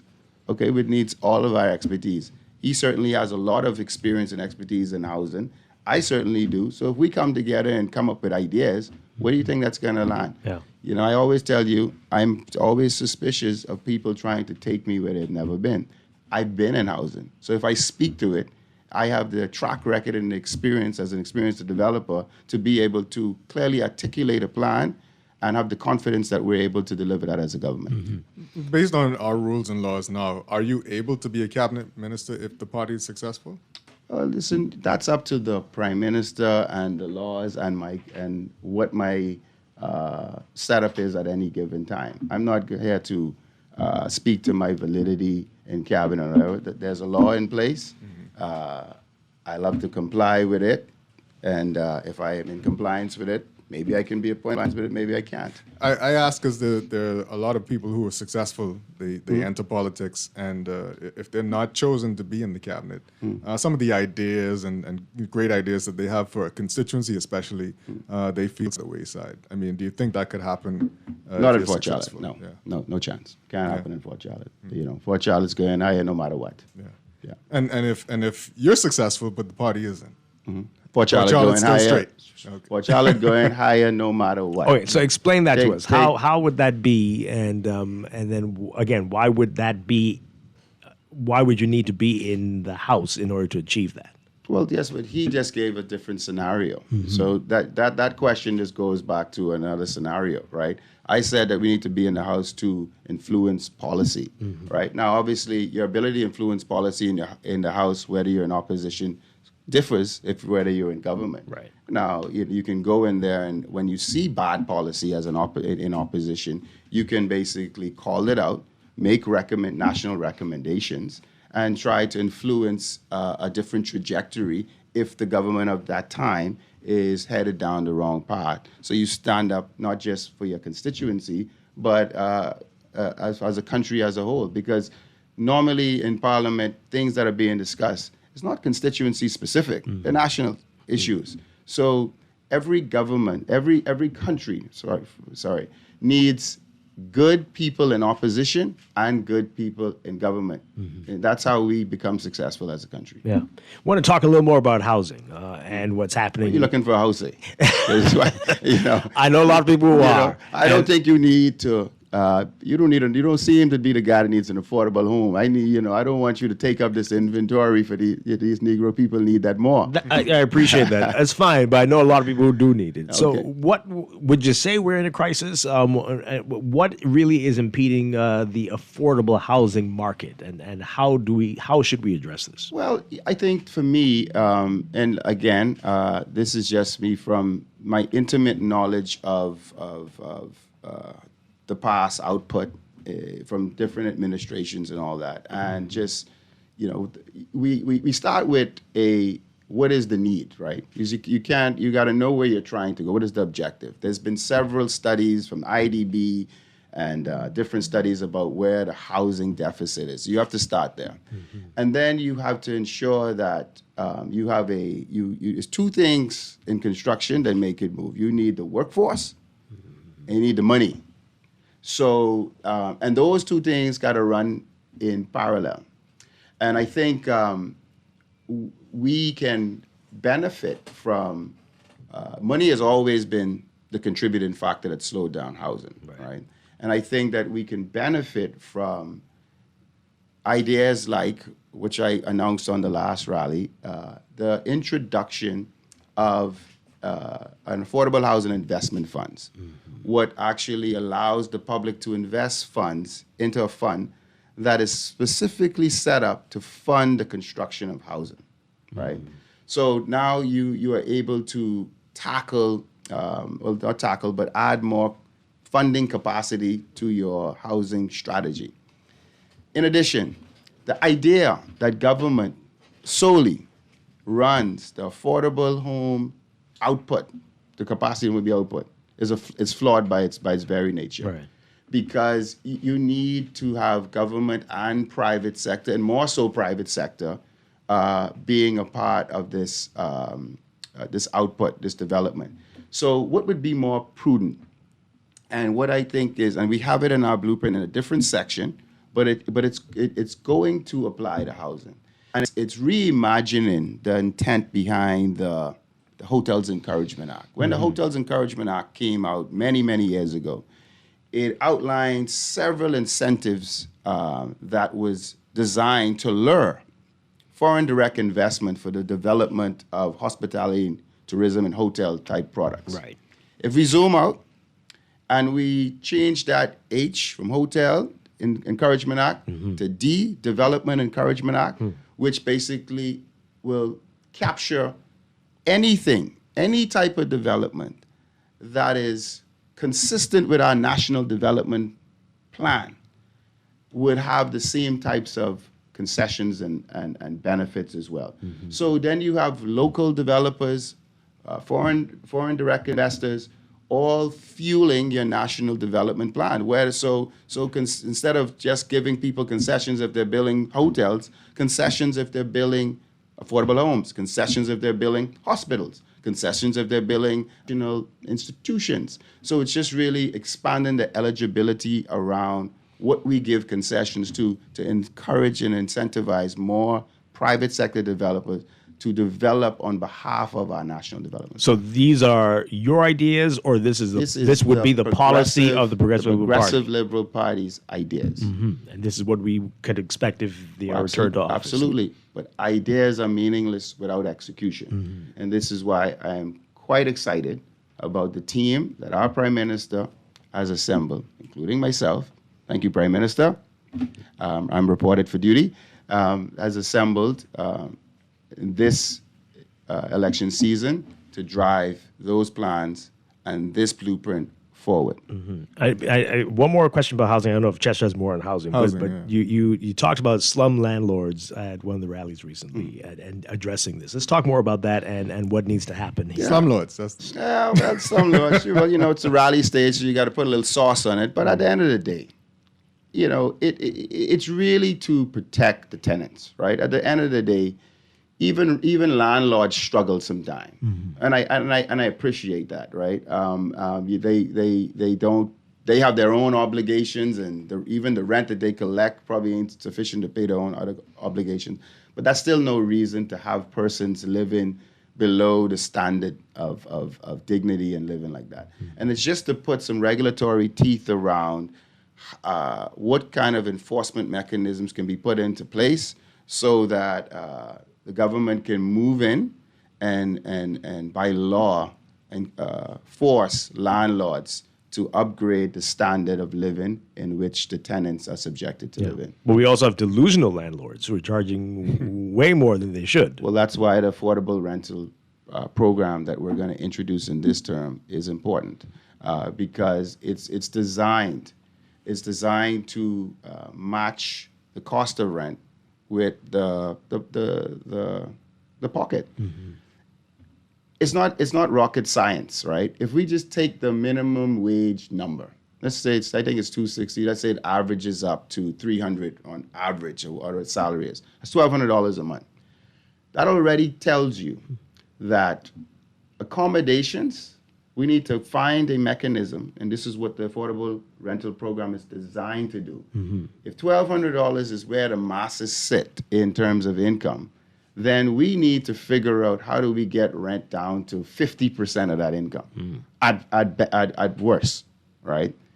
So how do we develop and get rental prices to be around that $400 and $500 range? Sorry, $500 and $600 range without compromising the standard of living. And that can be done through developer incentive programs. It's already written, it's already designed, and it's already a part of our blueprint. The detail, obviously, it's an elaborate, detailed program and structure, so it's not all laid out in there. But when we say affordable rental program, that is exactly what we mean. As a developer, you've built up to maximize space and living accommodations for people but when it comes to affordable homes in this country, we seem not to talk about building high-rise buildings to put people in. Okay. Land is obviously at a premium around this particular island. We seem to want to give everybody a house and a yard. How do you feel about that? How do you feel about building up in terms of even rental accommodation, but even flats that people could purchase eventually that's affordable. Well, listen, it's twofold, right? And good. When you have experienced people around the table, we could have an intelligent, informed conversation. There's pros and cons to building up. Because once you introduce building up, it turns into a multi-family dwelling. Mm-hmm. And then multi-family dwelling has what they call common areas. And common areas require common maintenance and upgrade. Mm-hmm. In other words, you got to pay your HOA dues.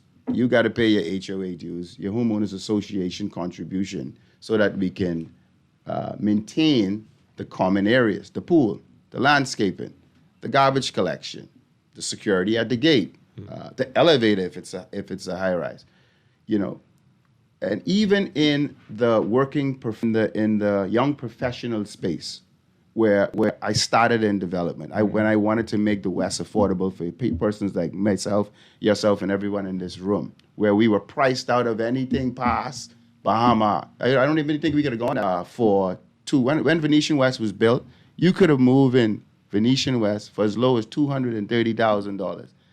To this day, from the day I developed that, you've never been able to live West for that type of money since then, ever. You couldn't even live it in those days, and that's 8 years ago. And 8 years later, 95% of those people were young, professional Bahamian persons. Today, they enjoy an address that was reserved for the muckamucks, and they have earned almost double equity and valuation in their investment, and that's a milestone that I'm proud of. And before I resigned as chairman of the Brickell, I instructed them to make sure that program and that strategy remains. So you will see more development coming from that team, bringing more young professional structures. But going back to your question, it works when you can collect the HOA dues. Mm-hmm. And being an experienced developer, even in the young professional space, people don't want to pay their HOA dues, right? So you have to ensure that the demographic of persons that you are bringing to that multifamily dwelling, you're able to collect the HOA dues. We Bahamians, we don't like to pay bills. Let's call it what it is. But we have to ensure that the HOA dues suffice to keep the place looking good, or it's become a slum house, mm-hmm. right? So that's the gray area. But it's not that it's a bad idea. Mm. It's just a gray area. But I would probably go to more of a bigger idea. If we're going to go multifamily, then the strategy shouldn't better be built up or sideways or multi-story. It's how do we put people in a much better financial position, right? So I have a pet peeve about a house being your first real estate purchase. Big pet peeve, and I don't want to get into that because we'll be on this radio all day. We'll have to come back for that one. All right, but yeah. We'll shorten the strategy.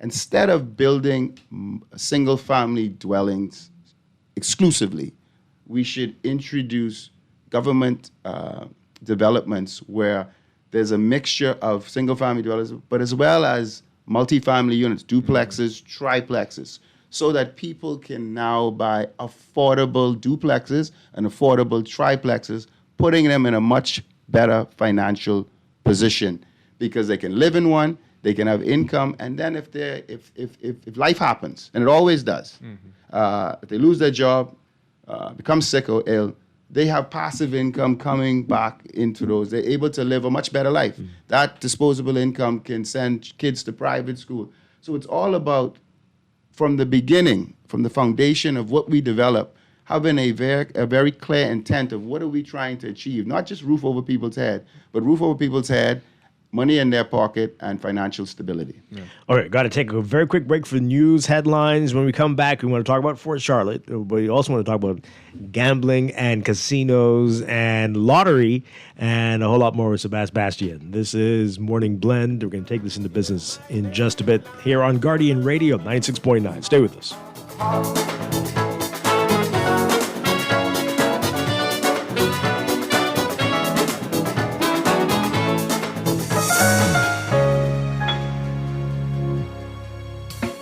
Struggling to find your financial rhythm? Make that move to Fidelity and let us help you orchestrate your financial goals into perfect harmony with free financial coaching sessions.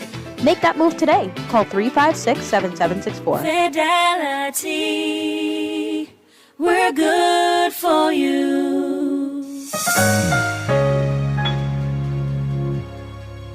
Screws and Fasteners World, Balfour Avenue and Palm Beach Street, has those hard-to-find fasteners for you right now. You can find stainless steel regular hex, carriage bolts, galvanized bolts, threaded rods, nails, self-tap screws, sex bolts, anchor bolts, turnbuckles, masonry tools, hand tools, and weed whacker strings. Check out the rope selection and car body fasteners, too. Special orders are welcome. It's your #1 fastener store. Screws and Fasteners World, Balfour Avenue and Palm Beach Streets. Call 326-1976. No one likes a fender bender. Oh, man. From scratch to a full mashup, NUA Insurance has got you covered with auto insurance tailored to fit your needs and budget. For affordable rates with free on-site accident assistance, visit us online or in branch and just ask us.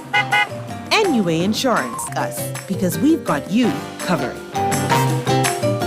At Star General, you can go gold. Comprehensive car insurance covers loss or damage from accidents, fire, theft, and third-party liability. But the Gold package gives you increased coverage for rental car and windscreen, personal accident, medical benefits, deductible waiver, and 24-hour roadside assistance where available. Our Star General Gold package also gives you up to $2,500 for accidental damage to a rental car anywhere in the Bahamas. Go gold with Star General. Insurance made simple. This is Guardian Radio 96.9 FM, streaming on GuardianTalkRadio.com and the Guardian Radio app, Nassau, Bahamas. Radio 96.9 FM, streaming on GuardianTalkRadio.com and the Guardian Radio app, Nassau, Bahamas. The views and opinions of the hosts and guests are their own and do not necessarily reflect the views of the management and staff of Guardian Radio. Wake up, it's a new day. Wake up, it's a new day.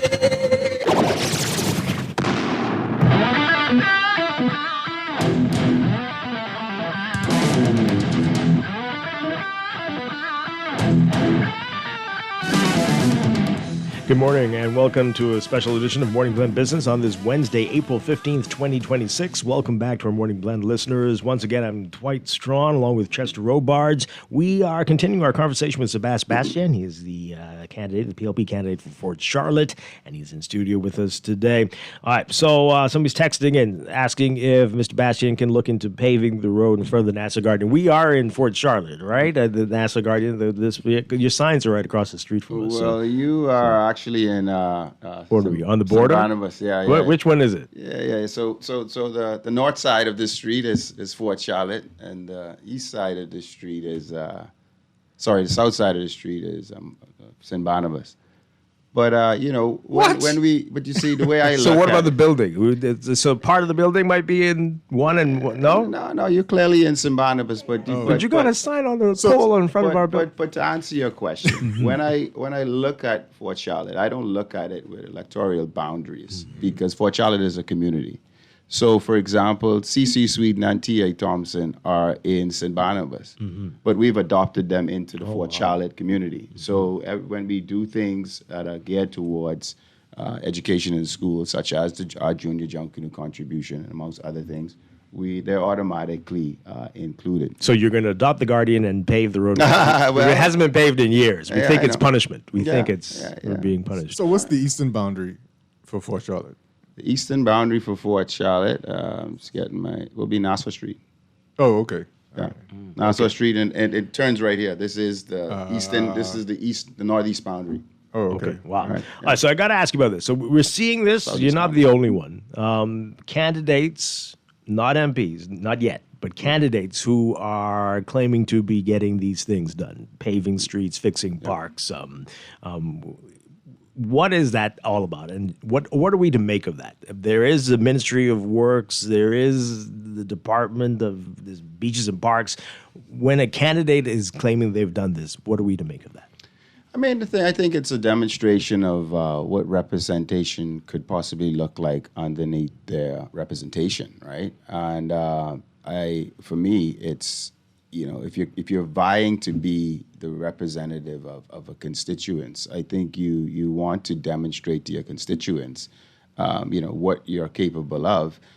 Some of it is they're getting private funds to accelerate these works. Some of it, they're moving the government system faster by just being advocates on behalf of the constituents they intend to serve. And it's just what any good representative should do. Mm-hmm. The incumbent is a member of the party that is the government. Right. What does that say about everything? I mean, it's like, No, why wasn't that person doing it? Well, I don't get into why someone wasn't doing anything, because I lean on the time to get support to get things done within the Fort Charlotte community. I couldn't done a lot of the things without his support, showing me how to navigate who the best vendors are, who the stakeholders are, and also helping me move government a little bit faster to get things done. I know, it's being a candidate is and represent a constituency. I don't think people have an appreciation of the amount of effort and time it does to do it really well. And, and stacking on a ministry on top of that, you have to have a big team, honestly, to represent at a very high level and really be, deal with that at a high level as well. So it doesn't matter how it gets done. Mm-hmm. It's being done. The residents are happy. We should not be seduced into the element of comparison in any way, because that doesn't get us anywhere. Fort Charlotte's going higher with the help of private sector, with the help of Mr. Sayers, with the help of myself, and with the help of our volunteers in our community. Do you think you have to be a wealthy person to be an effective MP in the Bahamas today? I think you have to be you don't necessarily need to have resources, but you definitely need to be resourceful. And being resourceful means you have to be able to galvanize support, monetary support, voluntary support, to represent a constituency at a decent level. I even say high, at a decent level. $150,000 constituency budget ain't gonna do it, my brother. I don't care what you say, it ain't gonna do it. So that means that individual have to have the capacity to raise additional funds over the allocation to properly represent a constituency. And this isn't about, there's real need. There's real need. I see it every day. And I think until you're a candidate and you're face-to-face with a mother with 6 children or 4 children that just been evicted, until you're a candidate that's face-to-face of an individual that electricity has been off for since last year, right? Until you're a candidate and you're face-to-face with somebody that's still using an outside toilet, you have no idea of what it takes to represent a constituency. And how has that been for you? I mean, you've been going door to door, I imagine. Yes, I've been going door to door. That's been happening. Every constituency doesn't, every 5 years, have kind of a celebrity figure coming to their door and asking them what they need, what they want changed in the constituency. Do you have a sense of how different your campaign is compared to some of the other people who have to go door to door? And you mentioned, people who you have to go to whose living conditions aren't probably really great. How are those interactions? Did they say, "Hey, this is Sebas, could you give me something now"? No, because Fort Charlotte is a very prideful community. These are hardworking people. I haven't come across any substantial expectation that because I have resources, give me something. That's not what I'm getting on the ground. People want to be empowered. People want to be supported. People want to be, and you got to remember, Port Charlotte has a good mix of demographic. So you have from the working to middle, and then so you have some muckamucks over there to the western side of it, who also, believe it or not, has challenges of their own. You have to remember, and this is why with my team, we don't believe or subscribe to the notion that because you live in the West Grove, you don't need nothing. I go door to door in the West Grove, and you find pensioners that are living on pension, the house is in bad shape. The husband died, wife died. So they're just living off a pension, and the cost of maintaining a house in the West Grove is a little bit different than it is on this side of Fort Charlotte. So the need is just it's a diverse set of needs, and again, being resourceful helps. Having equipment at your disposal that you can draw on to make things happen. We own our own backhoe, so fortunately we can push down little bushes ourselves at scale without breaking the bank. We have a lot of vendors that we would have dealt with from True Development that owe a lot of favors, and those favors are going to be called in for the benefit of Fort Charlotte. As hence why you see the other day Bahamas Hot Mix, who I've used in the past, I called and say, hey, the pit road needs some utility poles, and I ain't paying for it. Wow. All right. So Sebastian, you are a very well-traveled individual. We all see the posts and stuff. So you know this. The way we are running this country is not the way many other countries run, and that cities especially aren't managed the way we are doing it, where there's so much responsibility on an MP. MPs are legislators, like you talked about, policy, but they're mayors and they're council members who deal with these things. Where do you stand on real local government, real municipal government, especially here in New Providence? Well, we didn't get here yesterday, right? So it's going to take a lot of check and testing and refining to get to that point. I think it's a great idea. However, whether it's the MP doing it, whether it's somebody in charge at local government doing it, it doesn't remove the need. It doesn't remove the type of representation. It all comes down to dollars and cents. But you did mention it earlier that an MP who is also cabinet minister, that's a lot on one person. I get it, but you can't just change the responsible party. It's all right. You're an MP. Focus on legislation. You're local government. If you send the local government in here under-resourced or don't have the team, the experience, and the resources to properly represent the situation, you're back. You're just shifting the blame of a representation from one party to the next. And I do believe that there should be some separation at some point, or even if it isn't a separation, just an added structure, because the person, the individuals and the constituents still voted for that candidate and want to be represented by that candidate. So there probably needs to be increased resources, and it doesn't necessarily. I'm not saying that give people from 150 to 300,000. Because we know how we get when there's an increase of money. There's a very untrusting approach to increasing monies sometime in the public space. But resources can come in the form of just how quickly and efficiently we deploy government infrastructure to the representation that represented the constituency, so that representation can be done properly. All right. We didn't quite expect this was going to be one of the hot issues this election, but it is emerging as one of the top ones, a national lottery. That's a top issue? It seems to be. Who? It's a hot issue. Says who? Well, people are talking about it quite a bit. The evidence says that's what they would do if they become the government. They're going to put in place a national lottery. You're in this business. Let's talk about it. Where do you stand on that? So such a fantastic question, and I'm also fortunate to have a lot of experience in this area. Like I said, I know a thing or two about numbers. Okay, so let me break it down. Right, I do not oppose a national lottery. So you heard that. So don't twist my words. I do not oppose the national lottery. So you got that part. Now let's move over to point two. The second point is, let's call it what it is. It's not a national lottery. It's the 8th number house run by the government. Okay? Because a lottery is just a compilation of numbers games. Now that's a fancy title for numbers. So the government wants to open the 8th web shop. Okay? So now let's move over to the third point. the rationale for this is because we can take this revenue and we can invest it in education and sports and culture and I think creatives, I think was the points that they made.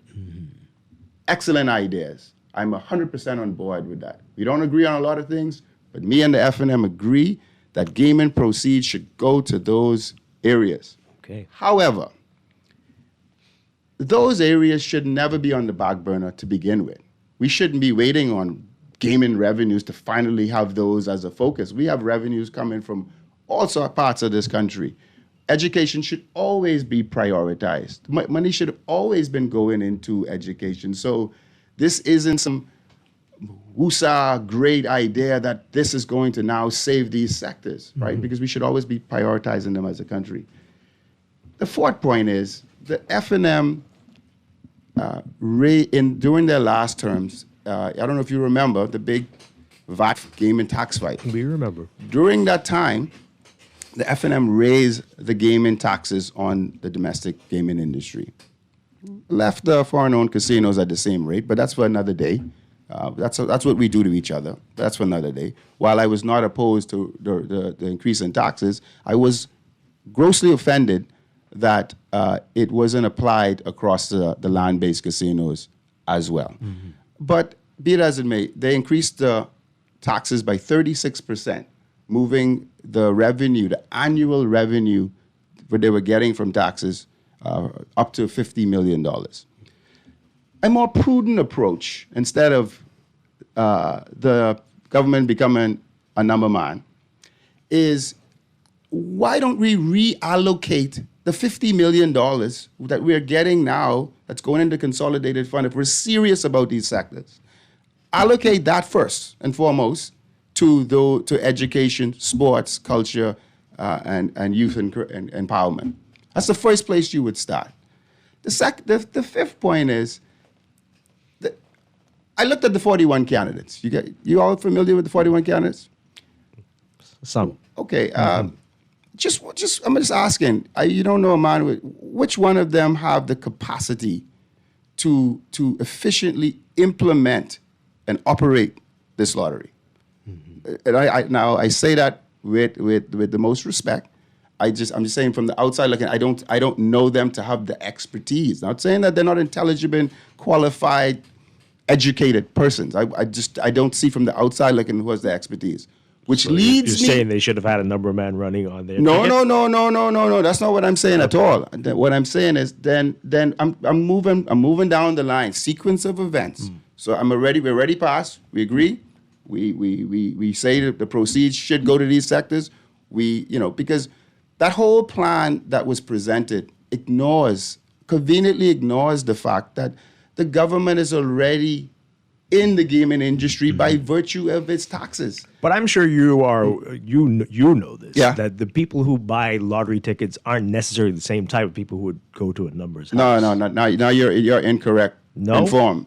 The numbers games is lottery. If you go to the Florida lottery, it's a compilation of different games.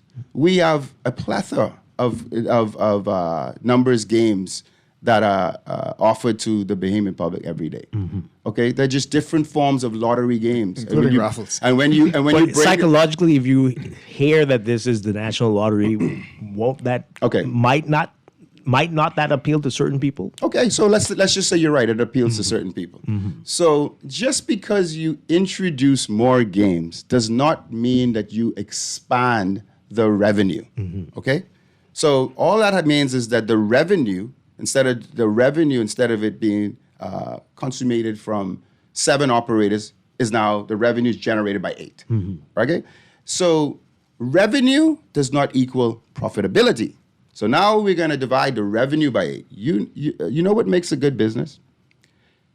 Leadership and operational excellence. Okay? So I would like to know who is going to provide that operational excellence, because it's easy to be seduced to the idea that just because you're in the gaming industry, you're going to be profitable. The reason why some operators, and it's not just domestically, even in Las Vegas, they're winners and they're losers in terms of casinos. You know, the MGMs and the Caesars of the world rank amongst the top. There's the other brands that don't do so well. The difference is in the operations, right? So I'd like to know, as a Bahamian, I'm a Bahamian. I'm a Canada, but I'm also a Bahamian. So this is a potential person's that vying to run the country. So as a citizen of this country, who will be the operator? So if they teamed up with an international operator, would that be offensive? International. Would that be? Listen, and then if they team up with an international operator, then Bahamian people, we now have a clear indication, or when they say they work for you and not the few, then we need to know who's the you. Who's you? Because me. And that is how we got here after 53 years, because we've basically convinced ourselves of the notion that Bahamians can't do anything. So now our idea is the national lottery. Get it? Because I know the local expertise don't exist in terms, not even in operating, nor in the technology. So now a foreign company has to come into the Bahamas. They ain't coming here because they like us. They come in here because we call them. They operate in their own self-interest. So they need a little piece of this pie as well. So now we're left with a foreigner now having a very large stake in a domestic gaming industry that was reserved for Bahamians. So when I say reserved for Bahamians, I'm not just talking about operators. When they have the gaming conversation, they like to single out individuals, but they forget that in 2019, I established the Titan Fund. I placed shares of Island Luck into that fund. That fund was offered to the general public, and over 1,200 people own shares in Island Luck currently. Before I demitted office and stepped down as CEO, if you would read my resignation statement, which was published in the Nassau Guardian, you would have also heard that I left instructions with the board to expand the ownership of Island Luck by virtue of shares. We need to stop being okay with being spectators of our national prosperity, getting all excited to say number boys versus national. That's not what the conversation is about. This is about what is in the best interest of Bahamians. I know if I had to choose, it's about I want to see Bahamians owning more of this industry, not sitting down and hoping that the government operates it well and somehow we're able to get a little bit more revenue from it. Because I can tell you, if the government becomes the 8th number man, and they do share in the revenue, not the profit yet, because your profits are determined on how efficient your operational expenses are, right? All that's going to happen is the tax reduction of the web shops is going to go down. So instead of collecting $50 million, they're probably going to collect 30, 20.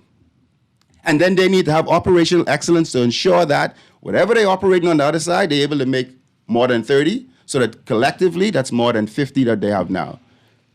I need to see a more granular plan to show that they have a plan to generate more than $50 million that they're collecting now. Other than that, it's a bunch of foolishness. All right, so if you get in there, would you suggest to the Davis administration that they should commit that the money that is collected in taxes go directly to education and sports? I think that is a fantastic idea, all right? And what the FNM put forward on how you direct proceeds from funds, it's a fantastic idea. And, I always say there's nothing wrong with being a copycat as long as you copy the right cat.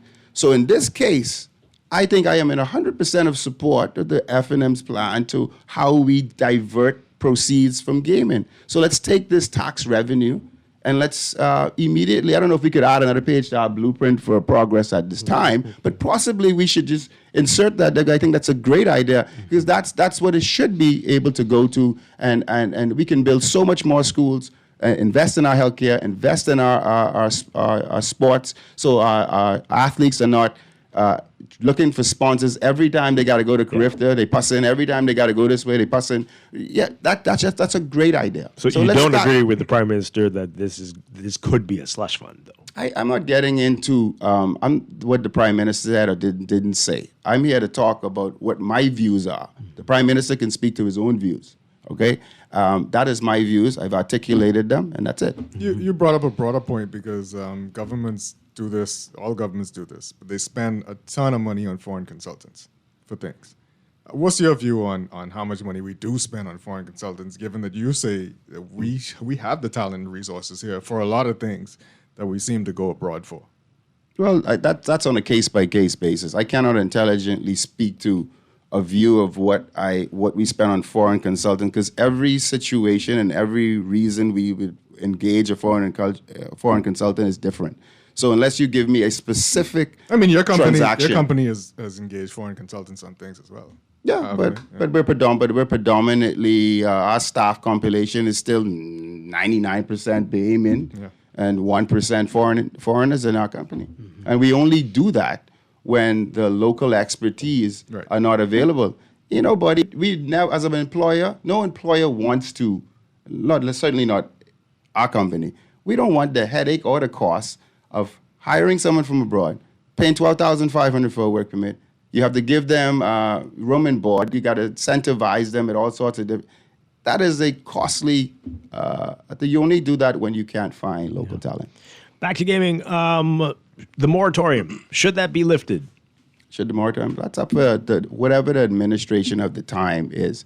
The moratorium is never designed to protect any one individual. And like I said before, we need to elevate the conversation. The conversation, it is stuck in the who too much. This whole thing about gaming was never about the what.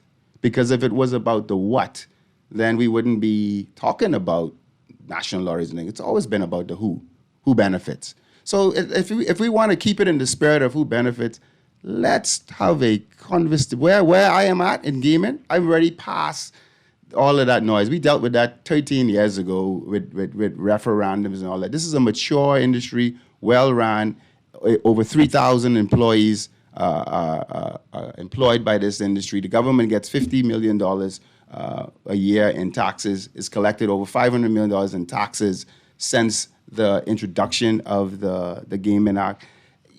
Where the question is, where do we go next? The Free National Movement say they want to become a number man next. That's their plan. I'm not disagreeing with it. That's their plan. Everybody deserves to have a plan. But I want, as a citizen of this country, I need to see that plan fleshed out. Who's going to operate it? Is the math going to math more than the $50 million thing? Why aren't we getting the more prudent approach to reallocate the funds now?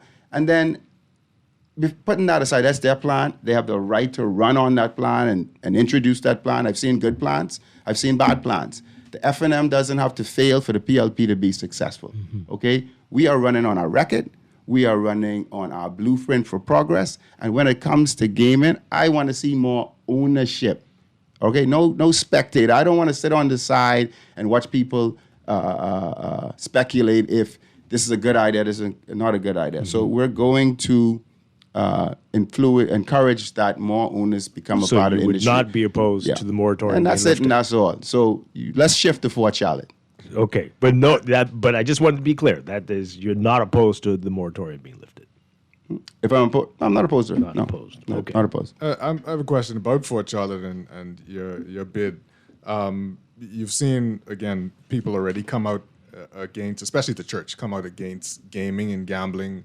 Are you concerned that your past and what you've done for business could have an effect on the way voters will vote in the next election? No, not at all. Not at all. Like I always said, I didn't invent gaming, right? But instead of sitting on my laurels and while everybody quietly benefited from the day we entered into this, we advocated for regulation, transparency, and to make sure that and player protections, which is what we got.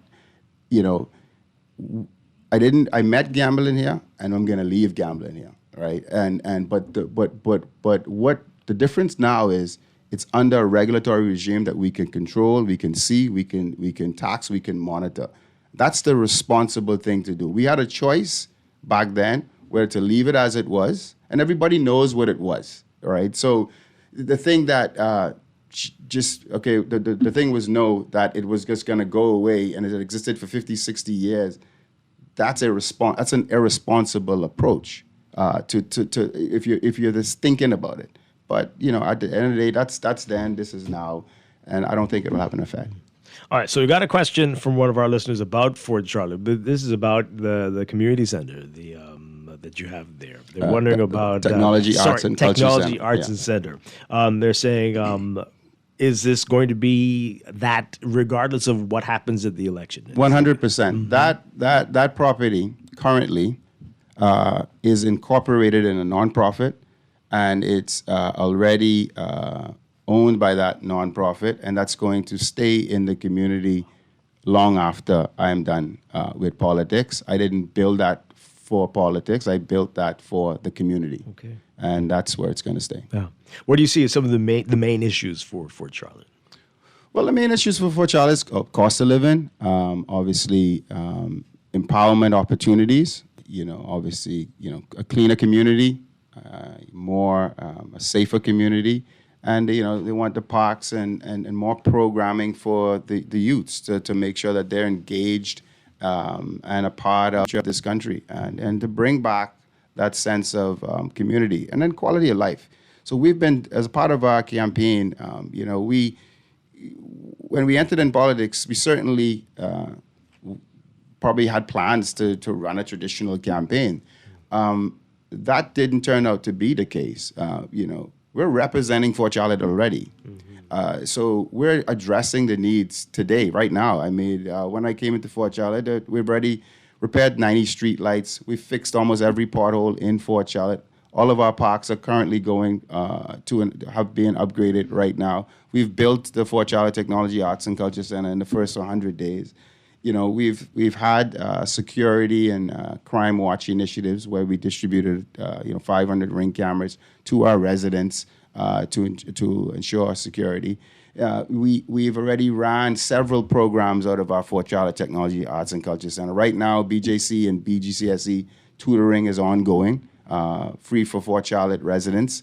We've had several business seminars on business plan making and entrepreneurship mentorship programs. We have a seniors club that meets there every Tuesday morning at 10 for workouts.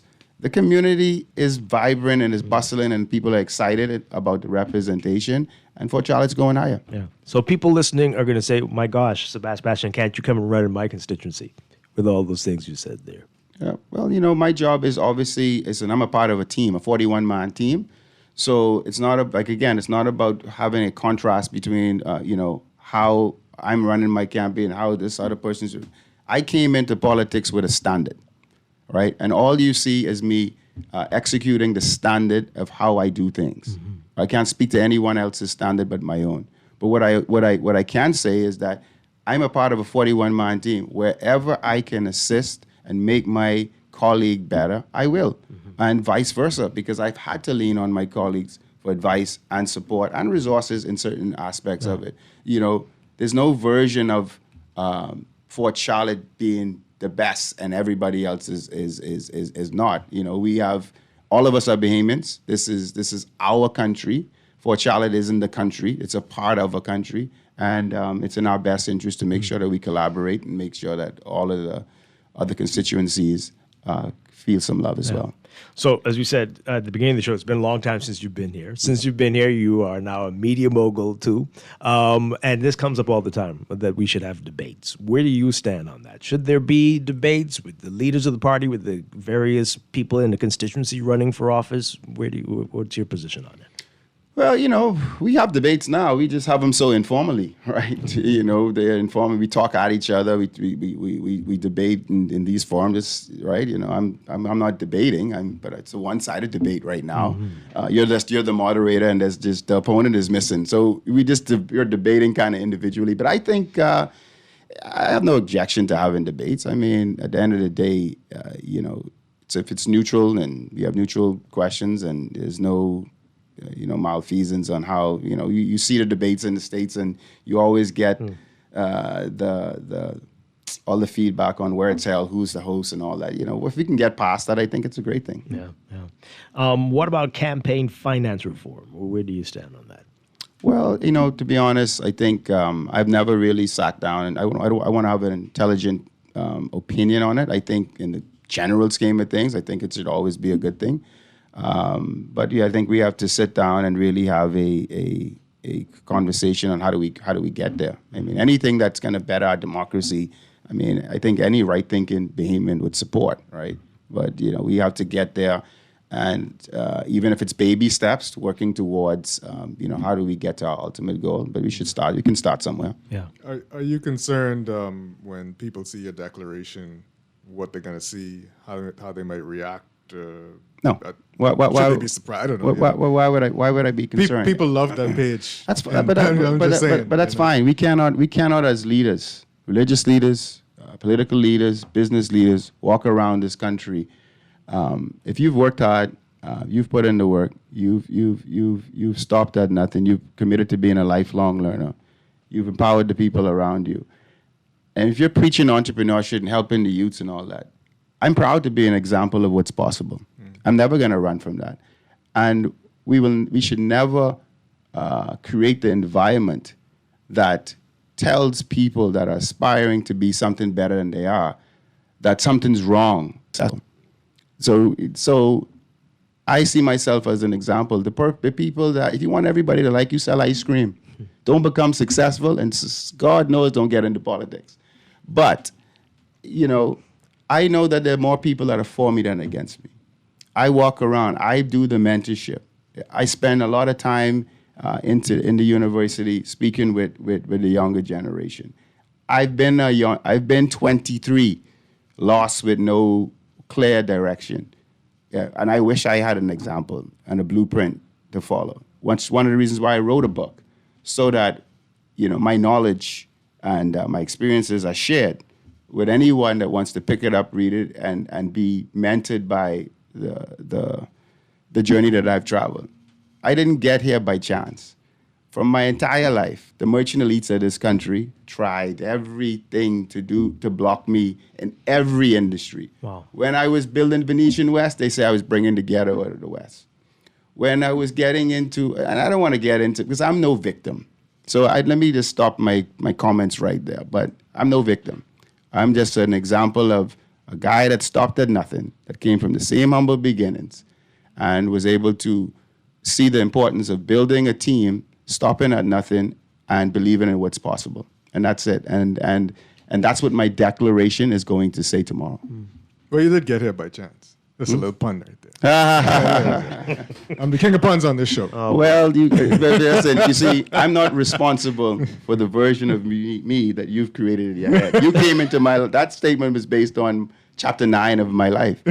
I got my first million at 19 years old. Oh, okay. So if I was able to do that at 19 years old, where would you expect me to be at 45?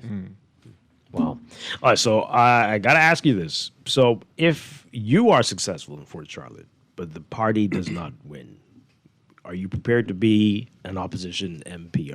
Are you that into politics that you, for 5 years, want to be one of those? I told you earlier that to have a great country, it is important for us to have great opposition and great persons in government. There's some great guys on the Free National Movement's ticket. I have a personal relationship with them. I think they're great guys, and they're going to make a great opposition. All right, and I will never take that away from them. And I think I'm a great guy, and if it's not God's will, I'll make a great opposition. But at the end of the day, it requires good opposition and good government to make this country what it needs to be. Part of your constituency has concerns about flooding, and I know you started some stuff in that area. Yes. How's that going? Well, one of the first things I did before being ratified, once I got the nod that I was going to be ratified, I met with the leadership team, and I said, listen, I would prefer, before I go knocking on doors in the areas that were challenged by the last flooding in September, I need to go with something more than having empathy, right? They agreed. We immediately contracted a civil engineer to do a flood assessment study, which was commenced late in October. We got back that report in January. We also re-engaged that same contractor to do construction drawings because that 76-page flood assessment told us exactly where the issue is and how we can remedy it. Okay. So construction drawings are being done now, which is said to take 6 weeks. We are in the 5th of those 6 weeks. So we're anticipating in the next week or two, we should have a set of flood drainage drawings that will have to go out to tender. And once a successful contractor is selected, you'll see storm drainage going into the flood-prone areas of Fort Charlotte, notably St. Albans Drive, Ferguson Road, some streets in the West Grove, Paul Track area, et cetera. Okay. All right, just a couple questions. We're running out of time. Time is going. But we know that quite a number of the businesses, your buildings, the government rents space in. Does that mean going forward? Will that have to change? Explain that to us. All right, good. So it's like, I don't know where you say quite a few. I only know about 2. So I think there's a lot of speculation to what people think I own and what I don't own. But yes, government, from one of the entities that I'm affiliated with, government does rent those. I'm one of the largest developers in the country. That's a part of our development strategy. We built affordable young professional homes, commercial spaces, warehouses, and all that. We're agnostic of who the tenant is. The government comes or goes in the building. It doesn't really matter. We built these things in high traffic commercial areas. Everybody who thinks that the government is this great tenant, I can tell you, rethink that. But it's going to, everything that I have with the government, I'm going to publicly disclose on my disclosure. It's important to also note that, again, I started a fund a couple years ago. It's called the Titan Fixed Income Fund. Okay. All of the real estate interests that, substantial real estate interests that our group of companies involved in the development shares were placed into that fund. And we have the same 1,200 investors that are invest in that fund today.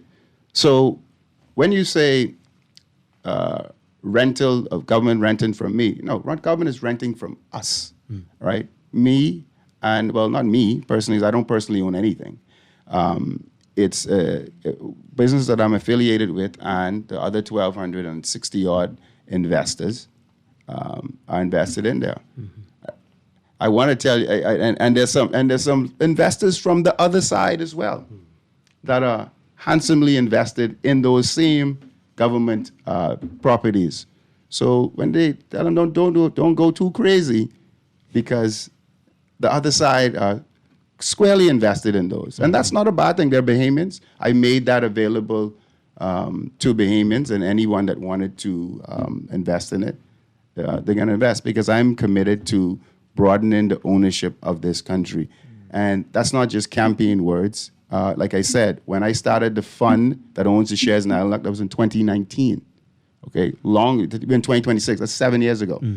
Okay, when I started this fund that owns all of these real estate properties, including the government buildings, that was 2 years ago. All right, not today. So my track record demonstrates my commitment of empowerment and ownership. Not my words, my track record. So anybody else wants to dispute that, they can bring their track record. And all of this will be disclosed when... Yeah, man, you can be the first to see it. You wake here in the Guardian, right? You know, y'all have a nice, sexy section, I suppose. All right, so final question, as time is gone, but are you interested in being the leader of the country, the prime minister, or whatever that will be in the future, if it's a president or something? Is that an ambition of yours? Listen, I don't have impatient ambitions. We have a leader in Philip Edward Brave Davis. Our focus is winning and convincing the Bahamian public that they should choose progress over stop, cancel, and review, and that we should continue our blueprint for change. I don't get caught up in things that are of no interest in this particular time, and there's only a distraction for a person that wants to engage in that type of conversation. We have to win for Charlotte. We have to win the government. But in the future, has it ever been a goal of yours? Did you ever think about that? No, it's not a goal of mine. You know, whatever will be would be. If it's God's will, that's what would be. If it's not God's will, that's what it would be. when the music stops, I'll have a chair. So I'm here to serve. I'll be satisfied with whatever my outcome is because I didn't do it for politics. Because whether I win or lose, Fort Charlotte wins. But politics is the next kind of transition for your life now. You're going to focus on politics. Absolutely. Moving I am focused on politics. Yeah. Not gonna. I'm focused. I'm all in now. No turning back. That's why we say choose progress. Okay. I've chosen progress. Sebastian, hopefully it won't be more than 10 years since we have you on the show, but thank you for being here this morning. Really thank you. Appreciate it. Yeah. Thank you very much. Chester Robards, thank you. Yes, thank sir. you for being here. Chester. Yes, sir. Good. Have a great day. I got to go see a guy with a horse and look for votes. Okay. I'll be back tomorrow with more Morning Blend and Morning Blend Business here on Guardian Radio 96.9. Everybody have a great day. Stay tuned for On the Clock with Aaron Green. Pick up today's NASA Guardian for the Guardian Business section. And this portion of the show brought to you in part by CFAL, growing well for foods. Stay tuned again. On the Clock next.